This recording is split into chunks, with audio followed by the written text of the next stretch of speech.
But a little bit of a delayed start tonight, so we do send out our apologies for that. There was some lightning in the area, so we're set for a 7:30 kickoff here tonight, so about a 30-minute delay as we get set to go. And like I mentioned, Rhett Sifford alongside Art Adair. And Art, this is going to be a fun one here tonight. Maybe a little bit of an underrated team, I think, looking to spoil the party for the San Juan Broncos tonight. Obviously, I think with the game last week, the Broncos have reset some things, though, and are going to come out here prepared tonight. Sure, they've definitely worked on a lot of the things that they saw themselves on film that they did wrong and didn't do that good. But this team, Juan Diego, they're not big in numbers. I think their max prep rush said they had like around 40 kids, but they're big in stature. They've got some big kids over there. They got some really good football player kids. Anytime, you got Ron McBride, the former Utah Ute coach, down here sitting in the end zone scouting players, it's going to be a big game. And I had the chance to talk to him a little bit before I came up here, and he's interested in some of those San Juan kids too. He knew their numbers and he knew who he was watching, so he's down there looking at these kids on both sides of the football. Well, Art, I know that was like you meeting a hero here tonight. I know that excited you to meet Mr. McBride. Oh, the football nerd in me, that's just one of those top 5 life moments for me. He was such a stellar coach for the Utes for all those years, and just if you follow Utah football and you don't know who Ron McBride is, you're not a Utah fan. That's right. Well, we do welcome you into the high school hoops. I'm locked into the past here. I'm trying to say the Friday Night Lights pregame show tonight. We're glad you have joined us, even though we're on a little bit of a delay tonight. A little bit of a doubleheader here today. The Monticello Buckaroos winning their opening game in 8-man football this afternoon, pretty sizably over St. Joseph in their very first football game in their school history. So Monticello picking up a win this afternoon, and we got the nightcap here tonight at Juan Diego with the San Juan Broncos in town to take on the Soaring Eagle. It's not more than one Eagle. It is the one Soaring Eagle tonight. So that's going to be fun. We had the Eagles last week, and we've got the Soaring Eagle this week. And kind of interesting, too, Art, this to me is a game that could have been played in Mexico with the San Juan and Juan Diego. We got a couple Juans in this game here tonight. So. That's right. And it's a good-looking field. And this is a team that has a storied past, I believe Coach, I think it's pronounced it Colosimo, was here for a long time, 11, 15 years, and just a stellar program. I think he only had, someone will look it up on Max Preps, but I think he only lost 15 games in his tenure here. Wow. I mean, this is a storied program. Juan Diego has been a very tough team in the 3A ranks, and when they were in 2A, I mean, just a good team, and I expect them to come out tonight after losing a battle against Highland, a bigger school. Last week, come out here with a chip on their shoulder. They're going to give San Juan all they can handle. Yeah, that was a 35-13 loss to Highland, 5A team in Highland last week. But that quarterback that we're going to look at here tonight, the junior, Hayden Mezzanine, we hear is how to pronounce his last name. 1 rushing touchdown for him and 1 passing touchdown for him last week. So it is a bit of a, I don't know if question mark is the right way. We obviously don't know a whole lot about these teams early in the season. But you look at the coach, and it's Ron James, who has come in, and last year was his first year at the helm, at least as the head coach, and took them to a 6-6 record. I think this is a team that's kind of flying under the radar right now. They had some good games last year, and obviously look to have a great game here tonight. You talk about Juan Diego's history, and they've got an all-time record 23-year history of 203 wins and 64 losses. They've got 8 state titles, and their most recent was in 2017. And guess what? That was the end of a three-peat for them. 2015, 2016, and 2017, 3 straight state titles for the Soaring Eagles. So, they're looking to build a program right now. They're kind of starting with a young team. It's heavy on the juniors this year, so it's up and coming for them. I've heard the comment, we're a year away, so they do look to make some noise tonight against San Juan. We did get a chance just a couple minutes ago to talk with the head coach, Ron James, who has a lot of history in football, coaching in the Canadian Football League and the Arena Football League, coached a little bit at West Point, so that's a pretty impressive resume, and he's here at Juan Diego now. Here's what he has to say as his team gets set to take on the 2A defending champions. Coach, first of all, thanks for chatting with us. Tell me about this team. Well, our team's pretty young. We've got a lot of guys that are starting as sophomores last year, and this year we've got a majority of our team are juniors and a handful of seniors, so we're young. And what's your goal? Are you in this for the long haul, trying to build a program here? Oh, absolutely. I mean, that's the thing. You want to build a program, and unfortunately for us this year, we didn't have a lot of freshmen in our freshman class that were football players. But to build that's where we have to begin. We'll start with the youth programs and try to build it up. But the program has a lot of tradition, so we're trying to add to that and make sure that we can carry it on. Well, obviously, you've got a strong team coming in here to play tonight. What's your goal against them? Well, not many teams have been able to hang in there with them and make it a one-possession game, and that in itself would be a victory for us because they're a heck of a football team. It's probably the best offense that I've seen at high school level in years. I think there's a good chance you guys are a little bit underrated. I think we see a fun game here tonight. Well, I'm hoping so, but I really believe that, with our team, our strength is the ability to be able to run the football, to be able to shrink the game down a little bit. And, if we can do those things and play sound defense, I think we can give them a run for their money. But if we can't, they're proven to be explosive, put up 66 points last week. So I don't want to see the scoreboard lighten up, and if we can avoid that, I think it's going to be a good night for us. Well, tell me about, the veer offense is not something you see a whole lot, or the triple option. Tell me about that. Well, we brought a lot of different concepts this year with it, so it's not strictly a veer, but it's multiple, and we're running some formations that are out of like Army and Navy type of playbooks, and so for us, it's an underdog offense. It's something that people don't see a lot. Some people don't like to see a running game; they consider it to be boring. But for us, again, to play that underdog offense has been just a badge of honor for us. But it's also been an instance where other teams, they can't look at the same offense all the time. They're used to seeing spread. So when they see us, hopefully it gives us some troubles. Well, I know you've prepared. You talk about you don't want to see the scoreboard lighten up. What's your defense? What do you need your defense to do here tonight?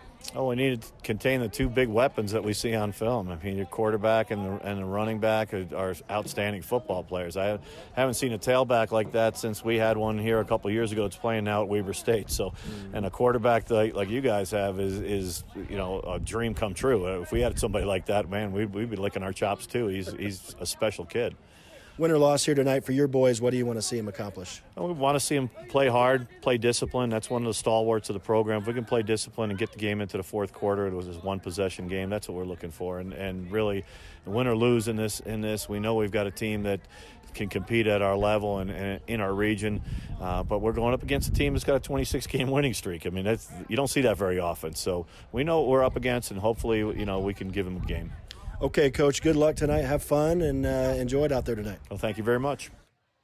And a big thanks to Coach James for chatting with us before the game tonight. And Art, you hear him mention that word discipline. I don't think it's something they just mention. I think that was one of the things that you saw Leighton Christian struggling with maybe last week, and pretty much all in their history. That's been a thing with them. But this is a team tonight that's going to bring some discipline to the table. So going against them, you're going to also have to be a disciplined team. Yeah, most football comes down to whoever, controls the line of scrimmage, whoever gets the least amount of penalties, who doesn't turn the ball over, that's who ends up winning the game traditionally. Now, every once in a while that doesn't happen.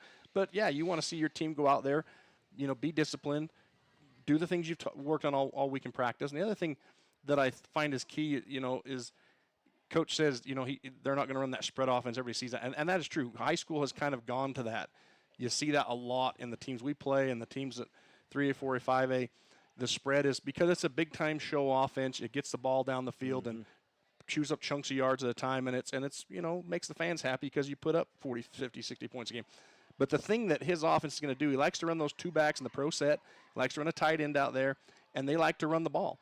And that keeps a high-powered offense. If you can move the ball and move the chains down the field, that chews up a lot of clock, which keeps the opposing team's offense off the field. So your offense is your best defense.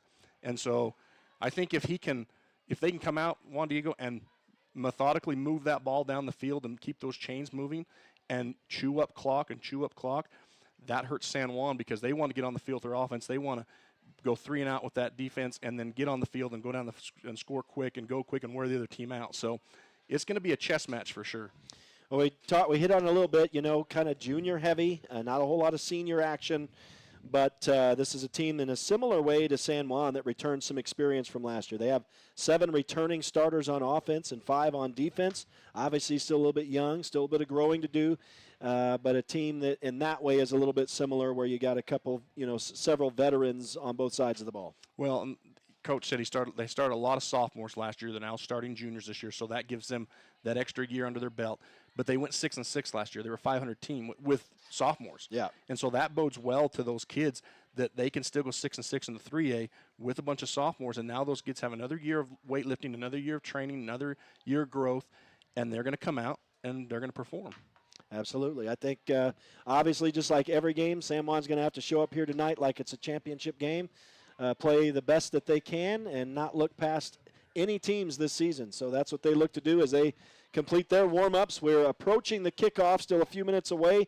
We're going to continue the Friday Night Lights pregame show here on Red Rock 92, and I believe we're on pictureitpalmer.com now. A little bit of a late start, so welcoming you all in now to pictureitpalmer.com as well in the middle of the pregame show here on Red Rock 92 and pictureitpalmer.com. We're going to take a quick break. We'll be back out here, switch gears, and talk about the visiting San Juan Broncos. Stay with us.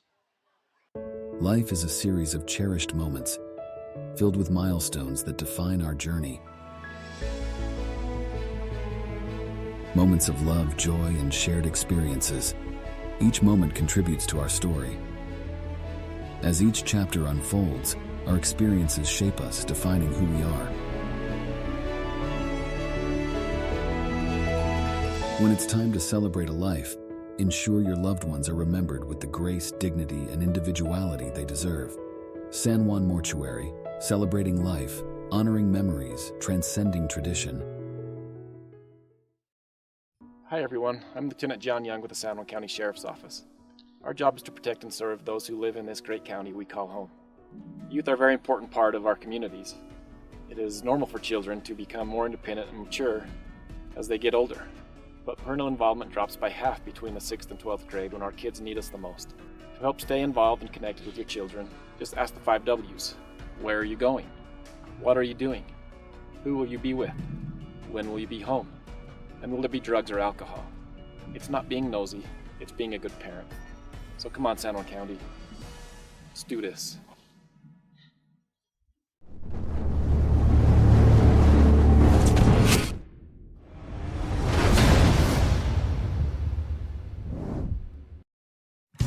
Blue Mountain Hospital is offering in-hospital and at-home dialysis, advanced sleep study clinics, pain management, hip and joint replacements, and cutting-edge radiology, including 3D mammograms. We're thrilled to welcome Cade Lyman, Dane Lyman, and Brian Kirk, joining our unparalleled team of healthcare professionals. Blue Mountain Hospital has been setting the standard for rural hospitals since 2009. Hello, my name is Sam Arongwa. I am a professor at Utah State University here in Blanding campus. I am passionate about prevention. It is vital that we teach and help children and their families by teaching the importance of healthy brains, family time, school time, active time, and family culture. We are helping to protect against and lowering the risk of youth substance misuse and suicide. It takes a community to raise a child. Prevention is about building relationships. We can work together to strengthen one another and help keep San Juan County an amazing place to educate and raise strong families. I know that we can do this. Let's do this. Friday Night Lights matchup tonight on Red Rock 92 and pictureitpalmer.com. Good evening, everybody. Rhett Sifford welcoming you in alongside Art Adair as we continue the Friday Night Lights pregame show here tonight. And we're going to switch gears and talk about the San Juan Broncos now. And, of course, we saw them in their first game last weekend, a 66-43 win over Layton Christian. And, Art, it wasn't pretty defensively. And just in that post-game interview with head coach Barkley Christensen, even though it was their 26th straight win, just an awkward interview a little bit. He was obviously not super happy, and there's also something about playing Layton Christian that irritates coaches, I think. But, yeah, not exactly where he wanted them to be effort-wise and defensive-wise last week. The only time you let that many scores come over the top of your defense where they're wide open basically last week, it's going to irritate you as a coach. You're going to want to figure out, why can't we play the zone? Why can't we get back where we need to be? What's going on? You know, where's our head at, basically? And so, yeah, anytime, even though you win the game, good coaches, you know, that win is great, but you want to win, you know, effectively, and you want to, like Juan Diego's coach said, you want to be disciplined. And Right. discipline isn't just penalties; it's doing your job. And so, yeah, they had a lot of missed assignments probably over the top that I'm sure they watched film on a lot, and a lot of cornerbacks, defensive backs, and safeties got a talking to on what they should do this week. So we'll see, because I guarantee you, Juan Diego, even though they're a run-heavy team, they watch some of that film, and they know they've got some trick plays up their sleeve here. Yeah, and, we did get a chance, and we'll get to head coach Christensen's interview here in just a minute, but I neglected to mention this is actually the first meeting ever between these two teams. Far as I can tell, they've never met in history. So as we wind down the pregame situation and the Juan Diego Soaring Eagle comes soaring onto the field here to get set to go, we're going to chat with head coach Barkley Christensen of the San Juan Broncos and see what he has to say as his team gets set to take on Juan Diego here tonight. Coach, you guys look good. You look ready to go. I know the defense last week wasn't up to where you wanted it. What things have you looked at this week? Well, tackling and effort. I was pretty disappointed in our effort last week. Just, we'll give 125% effort on offense, and then it comes to defense, and I don't know if we just think we scored so we can take the plays off. Mentality, looking at maybe two platooning some guys instead of, I know Zach was tired. He had reason to be tired. He ran his butt off. So but effort and tackling were the big things in alignment. But this was a whole other monster today, so it's kind of tough when you make corrections against that offense and then you see a whole new thing. Have you been excited what you've seen at practice this week? Yeah. I mean, good effort, better effort. School started, so it's always a little bit tough to come out after school, but I feel like they've responded well, and they're locked in and ready to roll after the second long away trip. We didn't talk a whole lot about the offense last week. Did you like what you saw there? Have you changed anything up this week? Loved what we saw there. I mean, 66 points. I was telling the kids, now so many people are taking for granted touchdowns. I mean, not very many teams can ever say they've scored that many points in a game, and we even left some points on the board. We feel like we feel like we could have got 2 more touchdowns. Those were the only 2 we didn't score on. So, yeah, I loved what we saw on offense, but complacency is a killer. And so we can't just hang our hat on, well, we had a good week last week. If we want to be successful, it's got to be every single week, every single play. And so, yeah, we got to do it again. Well, you talk about this team tonight, it's a totally different animal than what you saw last week. Veer offense, triple option type of stuff, military academy. How do you approach these guys? What do you know about them, and what do you expect? And I expect a pretty good game. Yeah, what we know about them is they're disciplined, just like the military academies. Exactly, they run it for a reason, and they bank on you being undisciplined. And they're explosive, and they run it well. This is a very good football team, very underrated football team. That option's fast. I've never played an offense like this. I've never had to defend an offense like this. We defend a triple option, but never. I mean, this, you'll see it tonight. It's quick. So we expect a hard-fought battle. But again, if we just take care of what we can do, we're pretty confident. Anything specific you need to do against them? They're a little bit different than Layton Christian, just because Layton Christian, again, is a spread. Layton Christian probably has better individual athletes, but weren't as disciplined. So we've got to be disciplined against these guys, because they will take advantage. If 1 out of 11, so if 10 guys are doing their job and that one guy decides to play hero ball and get out of his place, we're in trouble. That's what they bank on. So, yeah, that's what we got to do, is stay disciplined. That's the key on offense and defense. They run a little bit of a different defense, so you might see some different plays and some different guys stepping up. Well, early season test, obviously a strong test for you guys tonight. Yep, and we're excited for it. Everyone wants to talk about the win streak, and if I was really worried about the win streak, I would have scheduled not Juan Diego. So we want to be battle tested for the playoffs. That's what it's all about, is winning state championships, and we're going to give it everything we got tonight. All right, Coach, we appreciate it. Good luck. Have fun. Thank you.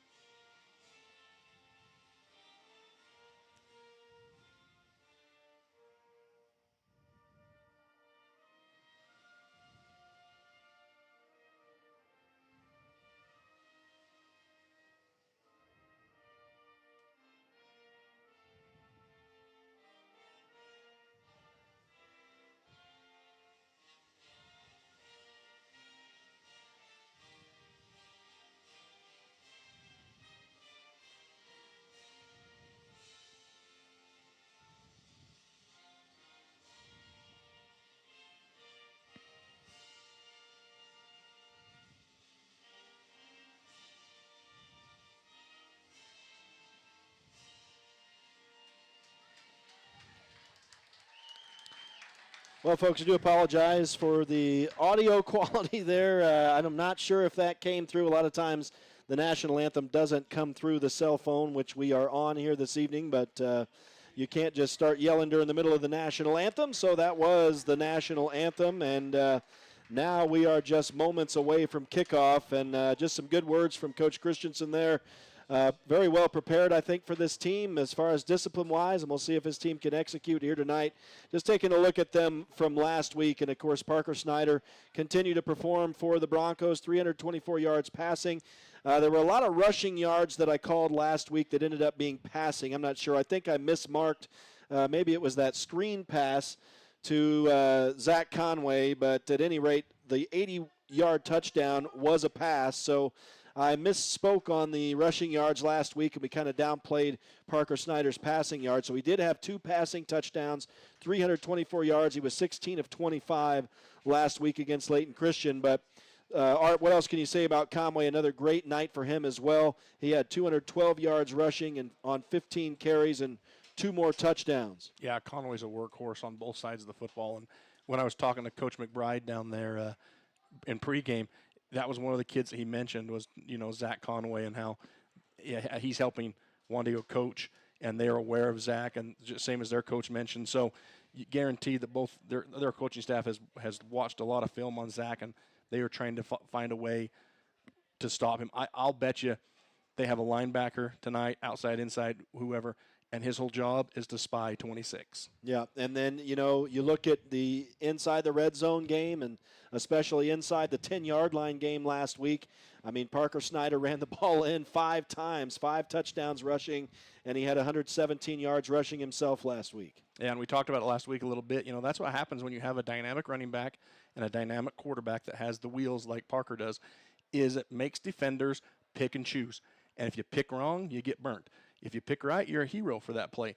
But we've seen 99% of the time, most defenders don't pick right, and Parker's so good at pulling that RPO and running that ball that he just lights defenses up.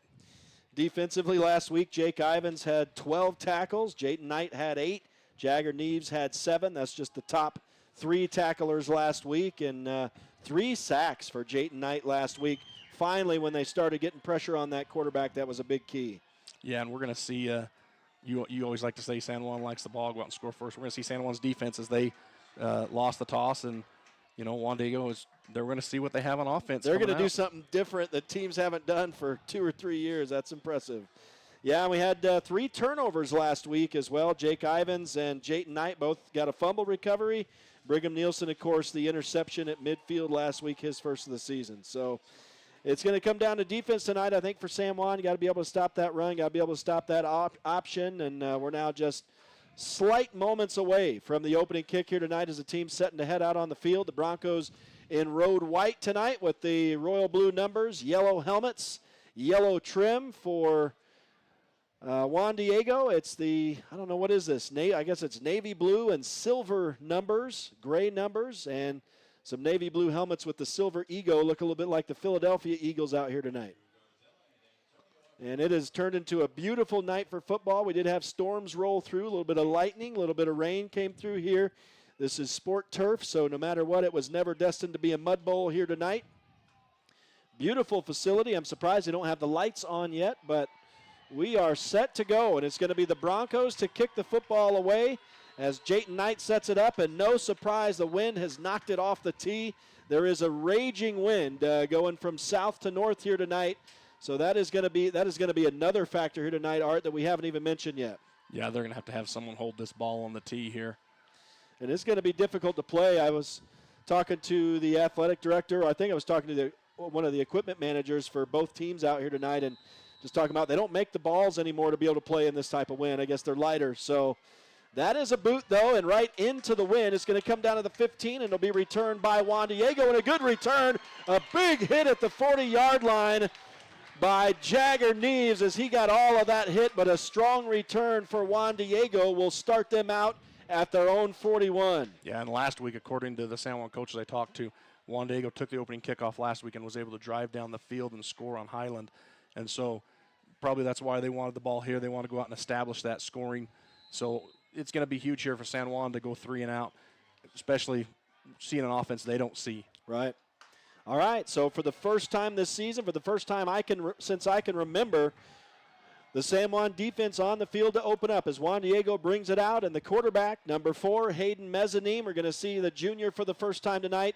Again, working this triple option style offense as he works from under center at his own 41. And they'll just go off guard, and a nice stack-up tackle right at the line of scrimmage by the San Juan Broncos. Yeah, and San Juan comes out in that 5-man front defensive line, which usually they don't run a lot of. They usually like 4 or 3, and so they come out 5 because they know this is a run-heavy offense. And from the film that I could find online on Juan Diego, it looks like when they are going to pass, they usually bring one of those running backs out in formation, so it kind of keys off this might be a pass. So watch for San Juan to kind of read off of that.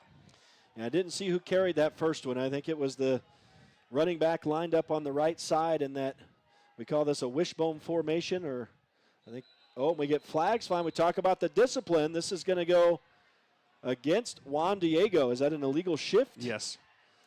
So that's what the officials call that. And it's the pro formation. He's got 2 split backs. Okay. They're split off even. Usually they line up right behind the guards. And then he's got that tight end on the power side.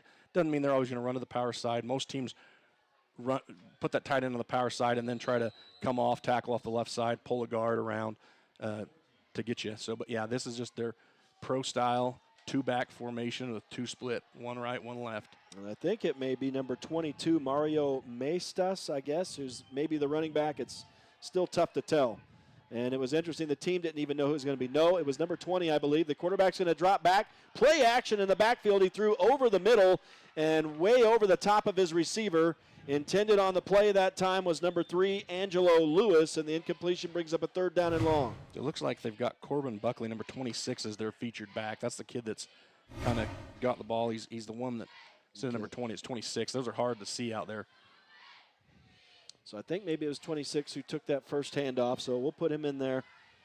And hopefully we're going to pronounce all these names right tonight, too. It's didn't have a lot of prep, didn't have any video, no stats for Juan Diego from last week, and a big 3rd down for him right now following the incompletion from Hayden Mezzanine. And more flags now, and this time they get San Juan to jump offside, so that is not going to make the coaching staff of the Broncos happy, and that's that discipline factor you talk about right there as Juan Diego gets those 5 yards right back. Yeah, it's an easy 5, and you hate to see it if you're a defensive coordinator. And they'll snap the ball. Mezzanine rolling out to his left. Throws on the run and incomplete. Knocked away by Anthony Doan in the defensive secondary, and that will bring up a 4th down and 9. And a likely punting situation. That's that 3-and-out you talked about the Broncos needing right here on the first possession. Yeah, and just a great defensive possession there against an offense you haven't seen. And you come out, and your 5 linemen, your defensive 5, they really stepped up and plugged those holes, which made Juan Diego kind of bring that around, open up their passing game probably earlier than they wanted to because of that stiff defensive line. So we'll see the first punt of the game, theoretically here, with 10:47 to go. Clock is stopped. That did not take a lot of time off the clock, just a minute 13. Back-to-back incompletions on those last 2 plays, stopping the clock, of course. And it's a nice snap and a nice punt. With the wind at his back, he's going to get a nice roll as well, all the way down inside the 10. I think that's going to be around the 7 or 8 yard line on a beauty of a punt by Juan Diego. So the first possession of the game, San Juan gets a defensive stop, and they'll now get the ball for the first time tonight. You know, if you're a runner in track and field and you have to take with the wind, they put on there if the wind's over a certain amount and you're running, they actually counts against you because they put a little asterisk on there of wind time. So that punt, even though it was a beauty, it was aided by the wind. So there must be an asterisk on that punt. Yeah, that is the wind factor, and that American flag, which is a sizable flag, is out sideways here tonight. And so obviously the Broncos in the second quarter will have that at their back, but right now headed right into it as they begin from inside their own 10, and Parker Snyder brings them to the line for the first time tonight. Working from the shotgun, immediately goes to the air, throws into the near flat, complete to Keaton Ivins, and that goes across the 10 to the 11, short gain, about 4 yards. Yeah, and I like what Coach is doing there. He's just trying to get a rhythm early in the game, and also you're trying to set that defense up for those give and goes. So Ivensworth with the first catch tonight. And they go hurry up, and on the ground on second down, not much, maybe a yard, maybe 2 for Zach Conway. Off the left tackle, they give him, looks like about a yard. It's going to be 3rd down and 5. So a big 3rd down now for San Juan deep in their own territory. And flags, as it looks like the Broncos may have committed a false start. Indeed, and so this will be, is this going to be half the distance inside the 10 or straight? Oh, it was outside the 10. So 5 yards. That'll march them all the way back down to the 6.5-yard line. So the Broncos with their heels touching their own goal line now with an even bigger 3rd down, 3rd and 10. Snyder drops back. He's at his own goal line. Throws over the middle, and a beauty is complete. And that will move the chains as long as there's no flags. And that's to Anthony Doan. I think that's pretty much his first downfield catch of the season. And that goes for 12 yards or so. Now, actually, it's going to be more than that. It's going to be out to the 22. That is 16 yards on the pitch and catch. Parker Snyder now on 1st down. Throws over the middle. Complete again to Doan. Out across the 40 to the 42. And that's a 20-yard pass. 36 yards on the last couple passes from Parker Snyder to Anthony Doan. And here comes San Juan. They are going fast, trying not to let Juan Diego get set up.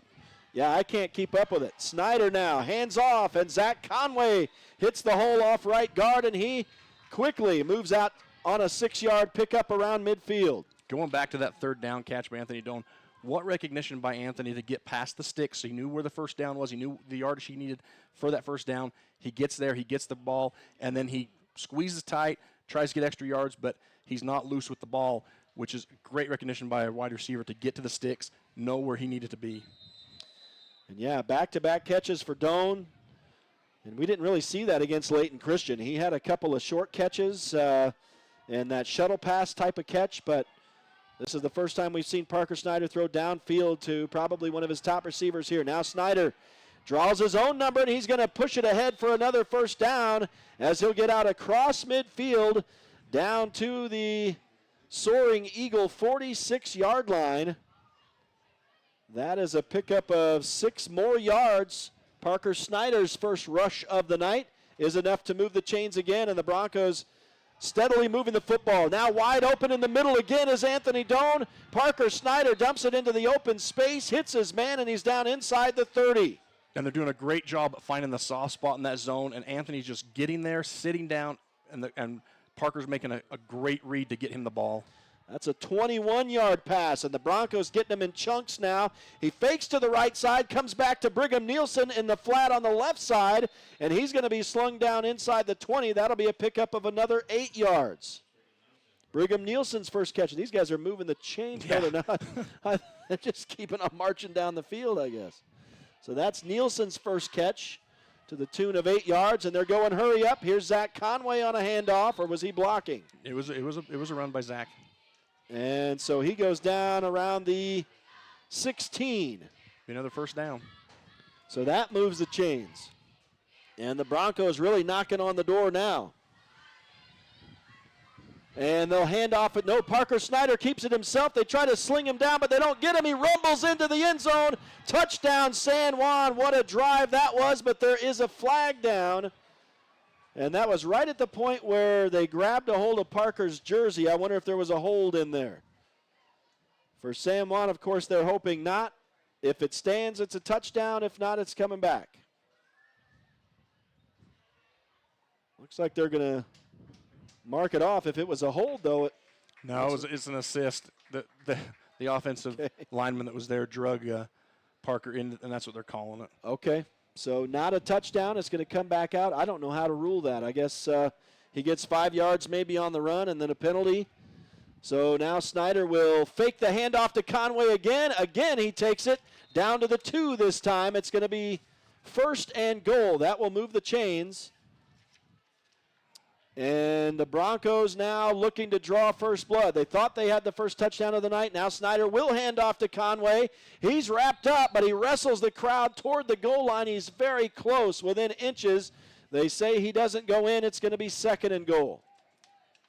Pickup of 3 that time for Conway. And my stats are going to be highly unofficial tonight, that's for sure. Already, it's tough to keep up with this San Juan fast offense for sure. It's especially tough for a defense. Yeah, yeah. I'm not even working hard up here. So, and I'm not sure what the delay is now. We've got a penalty. It looks like. I'm not sure what they've ruled. I didn't see a flag. I think it was something on Juan Diego because it gives the Broncos first down and goal here at the 2. And it was a half the distance penalty, obviously being that close in. Now they'll hand to Conway again, and this time he falls ahead into the end zone. Touchdown. So it took a few tries after what we thought was the first touchdown, and they go in for the official first touchdown now, 6-0. The penalty was a substitution infraction on Juan Diego, so they got a new set of downs. And it didn't matter. The Broncos took it in on their first play from scrimmage from 2 yards out. Zach Conway gets his first touchdown of the night and his third of the season. And it'll be Parker Snyder on the hold. And the kick is up, and I think no good that time for Everett Nielsen. He came in tonight 4 of 5, but make it 4 of 6 on the season. And so it will remain 6-0. 6:26 to go in the opening quarter. The Broncos have drawn first blood here tonight. We're going to take a quick break. We'll be back out here as the Juan Diego Soaring Eagle gets set to get the ball for the second time tonight. Stay with us. It's Friday Night Lights on Red Rock 92 and PictureItPalmer.com.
And now leads 6-0 on the kickoff. It's a penalty as it goes out of bounds, and they've elected to re-kick, force San Juan to re-kick with the wind in their face. That's not a bad choice. Well, and after their last kick return, I would take it too. Give your returners a chance. Very unlikely that Jayton Knight's going to kick this into the end zone with the wind that we have right now. Now, going the other way, probably. Yeah. But this way, it's going to die about the 20-15 maybe. So Juan Diego mustered a good return on their first possession, but were never able to move the chains. And we'll see what happens here. San Juan was up to the task on that running game, and when Juan Diego went to the air, the quarterback was unable to hit his targets effectively. So it'll be Jayton Knight kicking off again for San Juan, a low kick. Will take a bounce. It's nicely scooped off the turf here, and a decent return out around the 40 again for the Soaring Eagle. So you make them re-kick and you get 5 extra yards out of it. And good bounce right there. I mean, Jayton probably didn't mean it, but I would tell my kicker, hey, squib that thing. Don't let him field it cleanly and get a run for it. Make him bobble it a little bit, which helps your kicking team get down there and cover it. Yeah, that was well fielded there by, I didn't see exactly who that was, but that was within inches of just bouncing off him and going over his head. So that kind of changed the tenure of that return. And now the junior quarterback, Hayden Mezzanine, brings him back out to the line of scrimmage. And look at this. He's got 3 linemen to his left, 3 to his right, 2 guys in the backfield in this pro set. And a quick handoff to number 19, and that's a short gain of a couple yards. That is Roman Rosano, the junior. And a good tackle by Jake Ivins there to recognize he's the only one there that can make that tackle.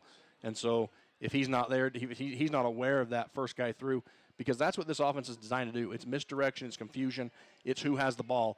And sometimes it's hard to find that ball within the 2 yards of the line of scrimmage. So 2nd down and 8 now at the 42 for Juan Diego. As Mezzanine steps under center and calls the commands. And it looks like 2 new guys maybe in the backfield. I don't know if that's still 19. Yes, it was. And they'll hand off to the other guy this time, and he is swashbuckled at the line of scrimmage. Trying to see if that's number 8. Yes, number 8, Antonio Archuleta, also a junior. So that's at least 3 running backs we've seen, and maybe this is why we weren't seeing stats, and that one goes for 1 yard. J.D. Palmer there to make the stop for the Broncos. Great tackling right now and great recognition to find the football because all these are quick dives. They're designed to be quick, right up in the trenches, to get up into the running back's hand as quick as you can and create that confusion. Mezzanine under center on a big 3rd down, and he's going to keep it himself and just shoot right off the right guard. Did I miss that couple yard gain here? He handed it to number 19. He did. Boy, these handoffs are happening so fast. It's that same That's quick amazing. dive. Same quick dive. They've done it 3 times in a row now. So that is 2 more yards for Roman Rossano, but it's not enough. That's going to bring up a 4th down and 4. They've got the ball at their own 46-yard line. So right now, with the running game and this triple option set, not able to break free, but we'll see. They're not coming up in a punt formation as Mezzanine brings them to the line of scrimmage, maybe trying to make San Juan jump offside. No, they snap it. Mezzanine drops back to pass, and he airs it out over the middle, and nobody there, and a flag flies in the San Juan secondary. This is obviously going to be pass interference. They say that someone must have grabbed a hold of Peyton McCormick, the intended receiver, and didn't let him get downfield. They're going to get Anthony Doan, I believe, for a PI here, but I didn't see it. That was succinctly stated. I didn't necessarily see it either. Obviously, Mezzanine expected him to be downfield, and he wasn't. McCormick is intended receiver, but just because the receiver runs the wrong route doesn't mean the official gets to bail him out in those type of plays.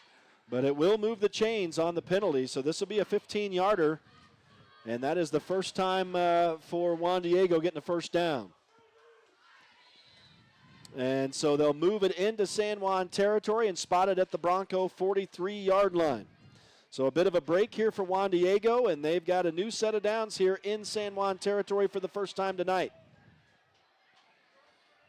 And Mezzanine brings him to the line of scrimmage, and he's working with Roman Rossano and Antonio Archuleta in the backfield in the pro set. 1-man split wide to the right. Mezzanine will hand off to the 2nd man through this time, which maybe I miscalled the name. That may have been number 20 who took the ball. 26. 26. So, wow, Corbin Buckley. So I was wrong about who was in the backfield, and he's going to get a couple yards. This is a 2-3 yard a pop offense, aren't we? This is something new for us, as far as playing against San Juan. But the Bronco defense is doing a tremendous job here at tackling, making contact, and wrapping up, and then gang tackling. They're not doing like they did last week and bouncing off an arm tackle 2-3 guys and then tackling. They're doing a tremendous job. And that's got to make Coach Christensen happy, seeing as that's what they worked on this week, and he was proud of his boys' effort this week as well. As again, it looks like Buckley gets the handoff, and this time he's going to get a decent gain of about 5. And that's their biggest gain of the night on one play. And that moves them up into a 3rd down and 4 situation inside the San Juan 40 now. It's 8 yards rushing for Buckley on 3 carries as Mezzanine steps up under center. And he will hand off this time. No, he didn't. He faked the handoff, and now busting right through the middle, going the distance is number 4, Hayden Mezzanine. I thought he handed it off, but he kept it. And the man he faked it to, Roman Rossano, hit the hole and was a blocker.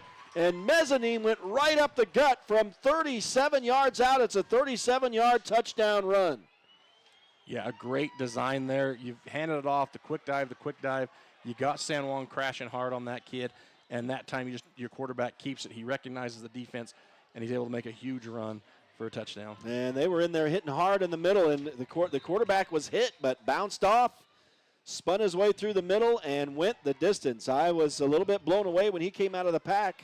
That was some hard hitting in the middle, and I heard the San Juan coaches talking as they were walking over from the locker room tonight. It's nice to have an actual locker room this week. And they were saying expect some smash-mouth football tonight, and that's exactly what we saw right there. And the PAT is fumbled in the backfield, and the Broncos get in there to tackle the man who had picked the football up, who was supposed to kick it, and that's Indra Swarana, I think maybe is how you pronounce it, Swarana. But we're going to have a tie ball game, 6-all. 9 minutes in, exactly 3 minutes to go in the first half. So both teams have scored a touchdown on the ground. We'll take a real quick break, and we'll be back out here to continue the first quarter as the Broncos prepare to get it back again. Stay with us. It's Friday Night Lights on Red Rock 92 and PictureItPalmer.com. With a changing economy and advancing technology, it's time that marketing and selling of real estate in San Juan County catches up. Four Corners Homes and Property Management is changing the game. Every Four Corners Homes listing includes 3D mapping and virtual tours, professional photos, a digital and global 21st century footprint, and marketing exposure that makes it easy for buyers to find and identify what makes your listing unique. Marketing and exposure sells real estate, and if you want the best, you need Four Corners Homes on your team. Find us at fourcornershomes.net or call 801-404-0058. San Juan Credit Union. Your money, your future, your credit union. We have branches available in Blanding, Monticello, and Bluff. Come on down and see us. The wind sure helps. Back live to Juan Diego High School, Friday Night Lights on Red Rock 92 and PictureItPalmer.com.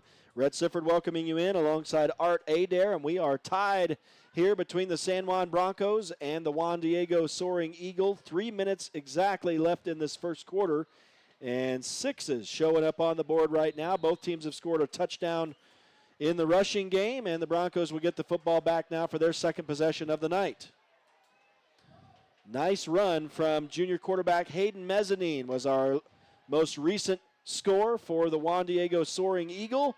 And the Broncos will go right back to the ground. Hey, if the Soaring Eagle are going to do it, the Broncos are going to soar on the ground as well. Of course, the running game was huge last week. And that'll get a quick 6 yards for San Juan right there. 2nd down and 4 at the 26 after a touchback, by the way. Now pass thrown into the flats is muffed by the receiver over there. I think that may have been Doan Montella, pardon me, intended over there. Thank you, Art. So that'll give us a chance to breathe here now. It'll be 3rd down and 4 to go. And Parker Snyder working from the shotgun. 2:37 now left in this first quarter. He will fake the handoff to Conway. Tried to run it himself off right tackle, and he's swashbuckled there, but a flag is down where he's tackled. Nice open field tackle if it stands by Kenoa Jager. And let's see what the ruling is here from the officials. Looks like it's going to be a hold on San Juan, so the play actually will not count. It'll be a hold, and so we're going to replay 3rd down. That's going to move it. Holding penalties this year are initiated from the previous line of scrimmage, so they're much easier to rule. And so actually in this case, I guess it'll hurt San Juan. Maybe they're getting used to the new rule here. They're going to mark it off from the spot of the hold, so they need to go back to the original line of scrimmage or the previous line of scrimmage. So they're trying to figure out how to mark this off here, and they're pretty close. It was at the – they're going to decline the penalty, pardon me. So Coach James was out on the field saying, no, I believe I said I'd like to decline the penalty, and he will, so it will bring up a 3rd down. I thought, is that 3rd or that is 4th down? So this is a 4th down play. So Parker Snyder starting from, and they get Juan Diego to jump, but they didn't go off sides. So now Parker will get set to snap the ball. This may have been all they intended to do. We'll see. Nope, they are going to snap it, and Snyder will throw over the middle, complete to Keaton Ivins, and it's just enough for a 1st down. It's well drawn up, and that's going to get 6 yards. Guts, man. That was Coach amazing. Christensen, I tell you, he's got some guts over there, and he knows his players.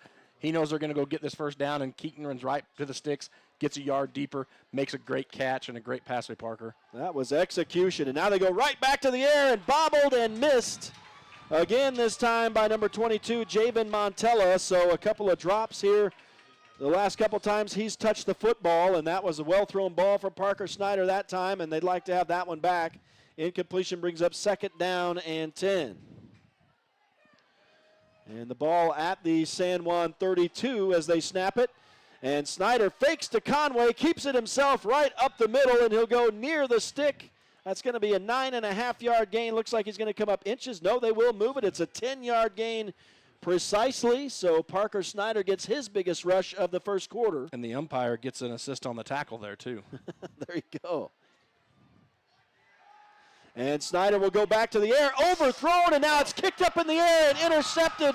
That was the most ridiculous bounce. We'll tell you in a minute as it's picked off and returned back inside the San Juan 35 to the 34. That's a pick for number 33, Toby Harden. Man, that bounced, and then as the receiver was falling down, it perfectly went off the back of his heel like he was playing hacky sack, and it went straight up in the air and was easily interceptable. Yeah, that was weird. At one point, that's an awesome play, but if you're San Juan, you hate to see that. But what a strange event, right there with that whole I've not series. seen a bounce necessarily like that in my years of covering football. So, yeah, that was one of those that you'd see on the crazy highlights of the night for sure on SportsCenter. Now we've got whistles at midfield. I think maybe someone's called a timeout here. Yep, it's going to be a timeout for Juan Diego. Here's the thing with San Juan and what they need to do this first half. We're only 6-6 with a minute left in the first quarter. Last week we had scored 3 or 4, 5, 6 touchdowns by this point. Right. You got Juan Diego over here. A lot of their kids are playing both ways. San Juan has a lot of kids that plays both ways, but they have a lot more subs too. They can bring in, and a lot of kids that are seniors and juniors that are studs that back up studs. And so they need to just keep in focused here and not let this get away from them here. Try to get off the field without letting them score here. You're in your side of the field, but try to bear down here, get a stop, but don't get too anxious here because it's a long game. And you can tell with this timeout, this timeout's a timeout because Juan Diego's kids are a little tired. Right. And so if you can keep just pounding and a run offense like they do, that's going to wear out your big guys up front. You're trying to wear down the defensive line, but it'll also wear out your guys. And where your guys have to come back in and play defense, you're doing double damage there. So San Juan finds themselves back on defense, back at their own 34-yard line as Juan Diego bangs it up the middle again. They just keep hammering that middle. And this time the handoff is a short gain to, that's actually going to be a 4-yard pickup for number 8, Antonio Archuleta. So that gives him 5 yards rushing on the night so far. And Mezzanine taking his time, getting back out to the line of scrimmage. They split one man wide to the near side. That's the left. And I'm not sure if this will be the final play of the quarter or not. Still got 40 seconds to go. We're all tied at 6 here tonight in Juan Diego High School. In Draper. And they'll go off right guard. The ball is free. San Juan has picked it up, and they're returning it. So back-to-back turnovers as Parker Snyder redeems himself, and actually the interception wasn't his fault, but he takes matters into his own hands right there, scoops the ball off the turf after the fumble, and the Broncos are back in business. They get the ball back at their own 37. Anytime you run this style of offense like Juan Diego does, and you're handing that ball off in a matter of quick steps, it's 1 step handoff, 2 steps, check the other guy. That first one happens so quick, sometimes that running back gets there a little faster than you expect him, and right there you saw the prime example.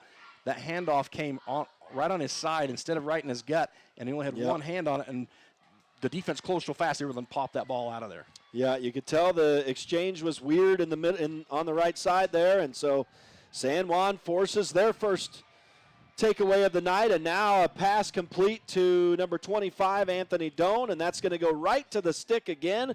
A perfect 10-yard pitch and catch. As I don't know, I guess maybe that fumble would have been on Mezzanine.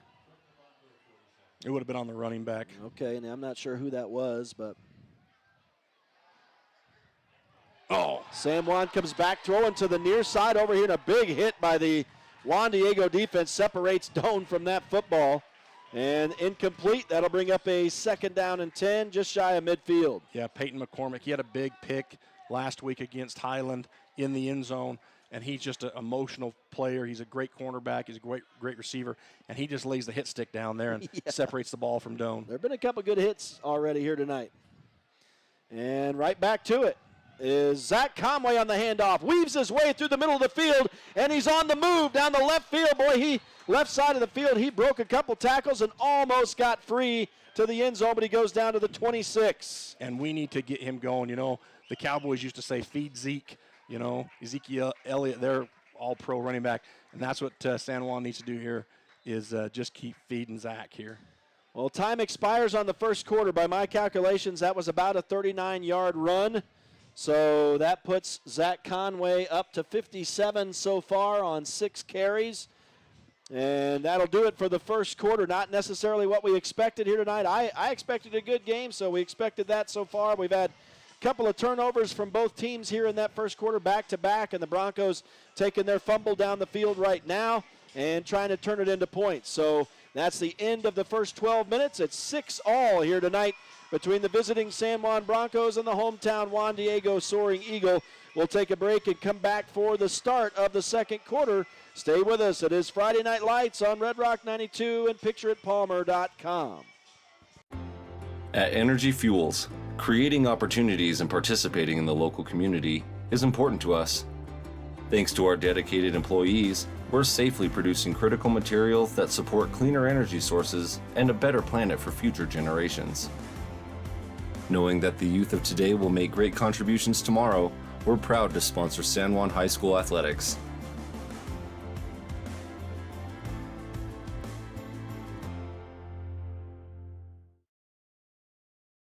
Hello, my name is David Palmer, and I am the Parks and Recreation Director for the City of Blanding. Hi, my name is Sylvia Stubbs. As a recently elected San Juan County Commissioner, we are so excited to collaborate with SJC-PAC, Coalition, and San Juan Counseling to bring parents-empowered messaging to our beautiful Wellness Center pool area. Parents Empowered is a Utah campaign designed to help parents understand the power they have in reducing the risk of underage drinking.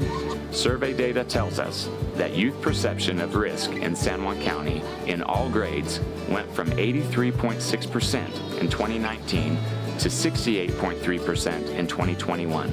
This means our kids don't understand the damage that alcohol and other drugs can cause on their developing brains. Did you know that Utah teens reported that parental disapproval is the #1 reason they choose not to drink?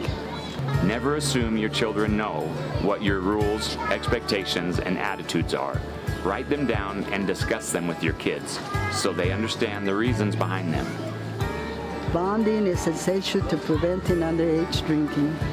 Children are less likely to drink when the parents are involved in their lives and when children and the parents feel close to one another. Together, we can help build a stronger San Juan County. Let's do this! Nice facility here, but a 12-6 lead now for San Juan, 11:43 to go in the first half.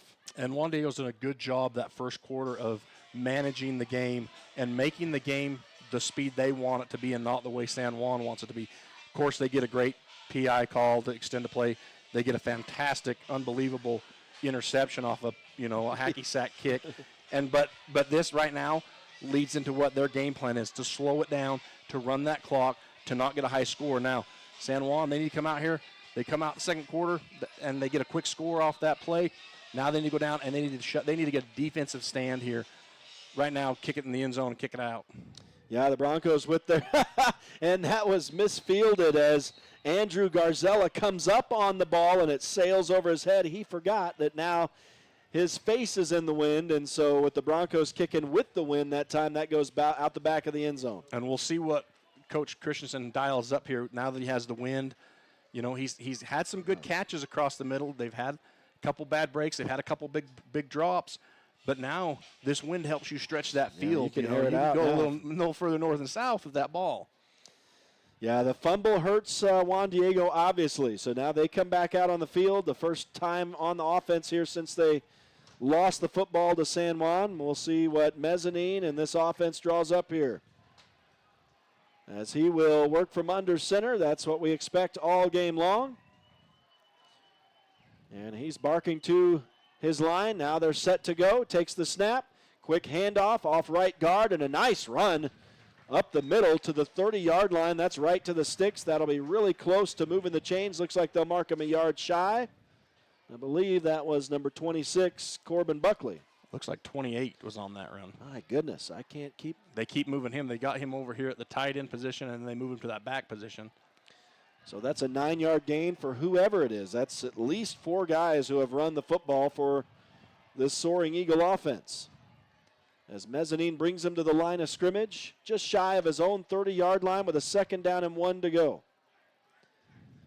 And he rolls out. Look at now. This is the most triple option looking play I've seen so far tonight. And he pitches, and that does not work. They run to the short side of the field there. That always blows my mind. And just no room over here for Antonio Archuleta to go. That's that Navy play right there. Yeah, that was straight up. Those armed forces. That's that Navy option, triple option.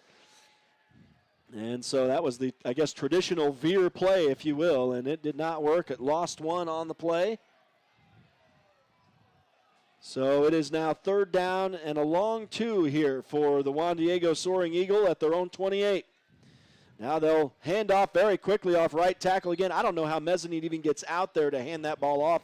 That was the same play they fumbled on that time. And this time it's number 28, I think, getting enough for the first down. So that's a 3-yard and 6-inch gain right there to move the chains. Wow. By my calculations, that's their first down outside of the penalty. Yeah, outside the penalty, yep. So that is the first time they've earned the movement of the chains and a new set of downs, and it was by the skin of their teeth right there. That was within inches of being a 4th down and another punt, but Juan Diego in business here, just on the San Juan side of the Juan Diego 30. And the Soaring Eagles set. Now they'll snap it. This time Mezzanine's going to keep it himself, and a nice open field tackle. Mezzanine trying to get to the outside and move upfield, but nice open field tackle that time by number 3 for San Juan, Jake Ivins. And that prevented a bigger gain right there. That was a pickup of 2. He got a fistful of front jersey, and he wasn't letting go. That's because he's been grabbing those calves at Brandon time. That's right. 9:35 to go now in this opening half. It's a 12-6 lead for San Juan. Beautiful sun shining on the mountains to our east. As it's peeked through the clouds, we've had some storms around that delayed us for a half hour. And now Juan Diego with the football, a 2nd down and 8, and they'll hand off into a pack of players in the middle. San Juan does a great job to just completely clog that hole right there. Nowhere to go for Antonio Archuleta. Jordan Duke coming up, and those front 5 defensive linemen, you know, they've had a couple plays where they've, you know, got a little bit of space, given Juan Diego some room, but they've really kind of funneled it down here, and those linebackers are able to come up and make contact quicker and be able to drive that pile back. So Mezzanine bringing the play in. This is a big 3rd down now, fairly deep still in Juan Diego territory for the Soaring Eagle. And Mezzanine, the junior quarterback, Hayden Mezzanine, will work from under center. Drops back, looking for an option over here. He's rolling out. He's under pressure. He has to call his receiver back. It's thrown dangerously over there and intercepted by San Juan. And we're not sure who it is exactly. We thought Parker's on the field, so it wasn't him. It may have been, was it number 8? Number 8, I'm thinking. Derek White, the junior, picking it off for San Juan. If so, that's obviously his first interception of the season. Back-to-back turnovers now against Juan Diego, and that's not what they wanted to see there. No, great recognition, though, by the Bronco, Derek White, to get out there. And, I mean, that was a toe tapper on the sidelines on that pick. He didn't have a lot of real estate to work with, so if he bobbles that ball or it comes off his hands, he doesn't have time to recoup that. So great pick right there. Great hands by the kid. So San Juan offense very quickly back out there and set to go. Parker Snyder as they go hurry up, obviously trying to keep this Juan Diego defense on their heels. They give it to Zach Conway. He goes off left tackle, finds some room on the left side, and a nice open field tackle in the secondary here by Juan Diego, but not before Conway picks up about, that's a long 6, short 7. Call it 6, and now quickly they snap the ball again, and Conway's going to get it again from Parker Snyder. Hurdles a man at the line of scrimmage and goes down around the 32. That's really close to moving the sticks, and they will move it. That's right at the sticks. So that is a pickup of 4. Steps right over Taylor Black right there. Blocking down for him on the cross block and steps right over him. That's 80 yards rushing now for Zach Conway, and they very quickly snap again. Parker Snyder looking for some room. Throws toward the end zone. It's caught by Brigham Nielsen. He makes a man miss, and he goes down to the 1-yard line. It'll be 1st and goal for San Juan, but there is a flag in the middle of the field. And that play originated from the 32.5-yard line, going to go down to the 2-yard line, so it's going to be a 30-yard pass if it stands. Okay, that pick was by Bethea, number 0 is what I'm being told. Okay, thank you for the help there. The old man eyes aren't doing so well up here. It's a hold defensively for Juan Diego, so the 30-yard pass will stand, and Brigham Nielsen a big reception there. As Parker Snyder gets another big one right here. Now the Broncos really in business, looking to go up by 2 scores. They'll go to the big man, Zach Conway. He rumbles across the goal line.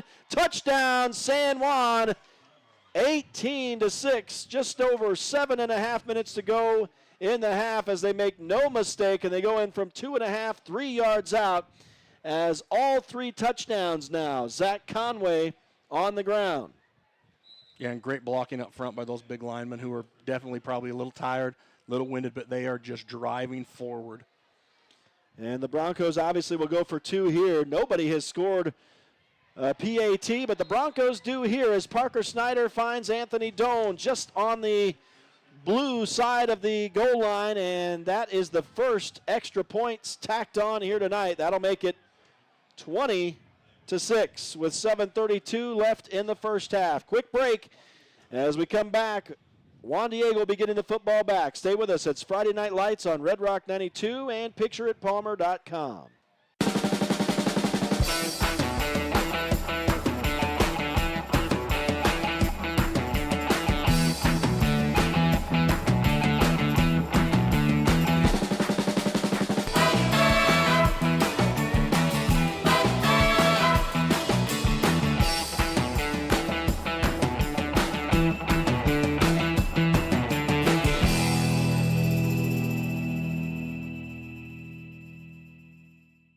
Back live to Juan Diego High School as we're back underway. The kickoff is down to the 15-yard line, and Juan Diego having trouble fielding that down there, and falling down with the football was the returner. I think that may have been Aiden Wigton, number 27. No, it was 13, Andrew Garzella. Yeah, that was a good kick. It come right. It almost was like a soccer kick.